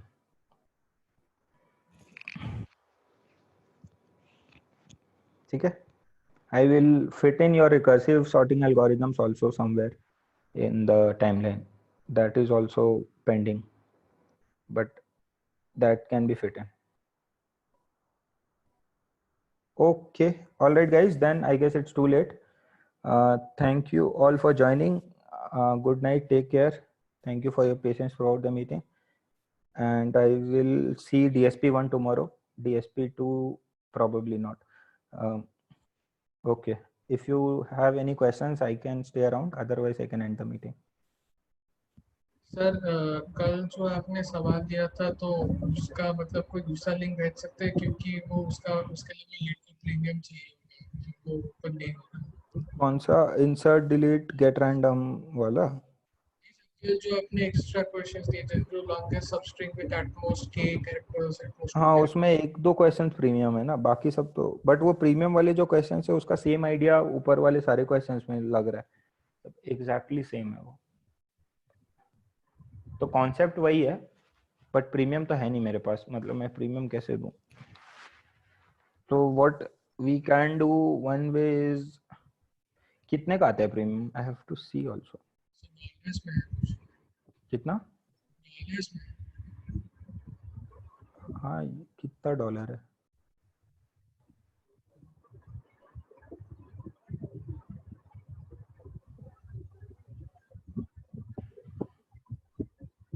$35 monthly है, yearly $159. $35 monthly है. 35. I can, let me talk to the team. Let's see if we can get you a lead code premium. But maybe if we give it, we can give it for a month or 2 months. But then everyone will be coding on the. ठीक है. I think we can arrange at least 2 months of premium at least. 35 is $70 ना. ठीक है. $70 तो मेरे account में अभी पड़ा होगा नया वाला. तो let's see. ठीक है. So I will just talk, but I will talk with priority and ask the finance team and see if they can approve. If they don't approve, then one way we could do it is like I can give you my account. My account as in I can buy from my pocket. I don't mind. I can pay. It should be fine. If the team does not approve, like, so that team, if the team does not approve, then I cannot like use Demax's account for buying the premium for you guys. But yes, I can use my personal account. That way we can do it if it is really necessary. So I will take a poll. Maybe first I will discuss with the team. If they don't agree, then I will create a poll, and if you guys want, then I can buy it for you for maybe a month or 2 months. Okay. But questions related to that were asked in the coding round, so इसीलिए एक बार पूछा गया actually. ठीक है, I will ask. Are sets mutable? What is the question? Mutable as in?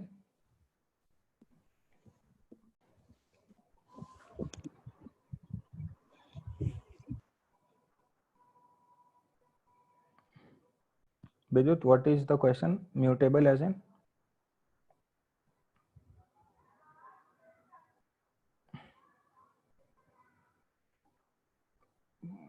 Mutable meaning is change, I understand, but what is, like, what are you trying to say? What are you trying to change? You have elements only, right? You have 3, 5, 2, 7 in the set. Now what are you trying to change?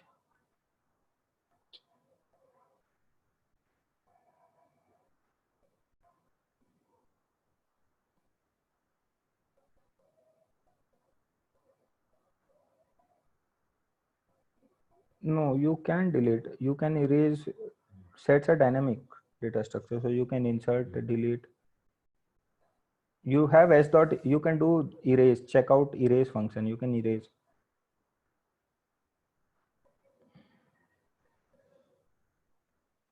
And erase on set is log n. You want to see, I can Google for you, wait.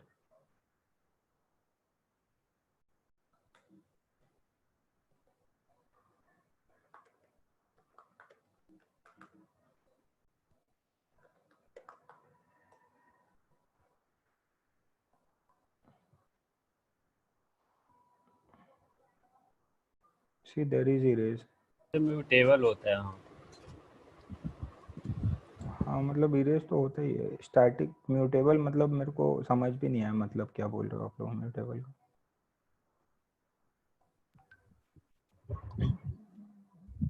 So what he means is maybe like updating the elements. What do you mean by updating the element? Set के लिए applicable नहीं होगा ना, वो map के लिए applicable होगा कि सेम की का दूसरा वैल्यू अपडेट कर रहे हो आप. सेट में क्या अपडेशन होता है? 3 3 है, मतलब उसको क्या अपडेट करोगे आप? You are saying if I call insert again on 3, what will happen? Is that the question? Guess मारो like शायद वो वही. मतलब if that is the question, then it's a different thing. But I guess what you are trying to ask is with respect to maps, can you change the value for a key? Which you can, which we do all the time, right? We increment, decrement, we have counters, right? For a key we do m plus plus, m minus minus.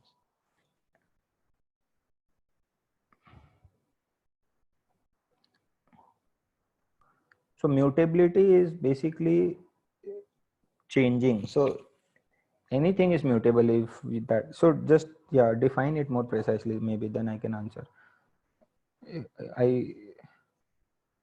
Okay. Sir, Hmm.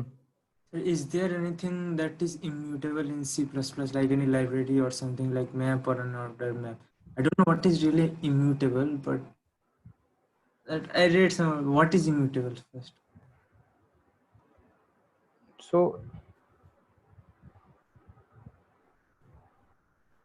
So see, basically you can have a constant object. So constant objects are immutable. You cannot change those objects. If you have const int x as 3, then basically x cannot be changed to 5 now, right? So then you say it is immutable. Okay. Any object you can make it mutable or immutable. There are various ways you could do it. You can create a const. You can basically make it private of the class, and then you can provide only the you can choose not to provide the set function, only the getter function you provide, let's say. So then again it is immutable, right? Because outside the class you cannot change the value of that variable, because the variable itself is private, so you cannot access it directly, and you don't have any other member function defined through which you can access. So then it is immutable. Okay. Right? Two scenarios that I could think of right now, which through which you can make an object immutable. Sir, one more thing, that is it necessary to know the named algorithm, like there are crucials or something that Digester, or is it that we can know only the trees and the basic concept, and it is okay to know this and solve the question? I think that should be enough. Like named algorithms as in what? Like example? Crucials, Digesters, and Kruskal's, Dijkstra, we will learn them. So Kruskal's, Dijkstra are asked in interviews, typically Prim's algorithm. So these algorithms, they sometimes tell you to implement. So we will go through them when we learn graphs. Some standard algorithms it is important to know, like Kruskal's, KMP, Prim's, Dijkstra. so they are concepts in under graph, like, or yeah, they come under graphs. They are implemented using heaps. So you might have read it under heaps also somewhere. They come under greedy algorithms also because they are greedy. So you can, if there is no one concrete or one fixed area. So when they teach greedy algorithms, then also they can teach it. When they teach graphs, they can teach it. When they teach heaps, they can teach it. okay, sir. Thank you, sir. But we will do that. Those algorithms are important. Thank you, sir. Merge sort, quick sort, Prim's, Kruskal's, Dijkstra. These are probably the top 5 algorithms that you should know.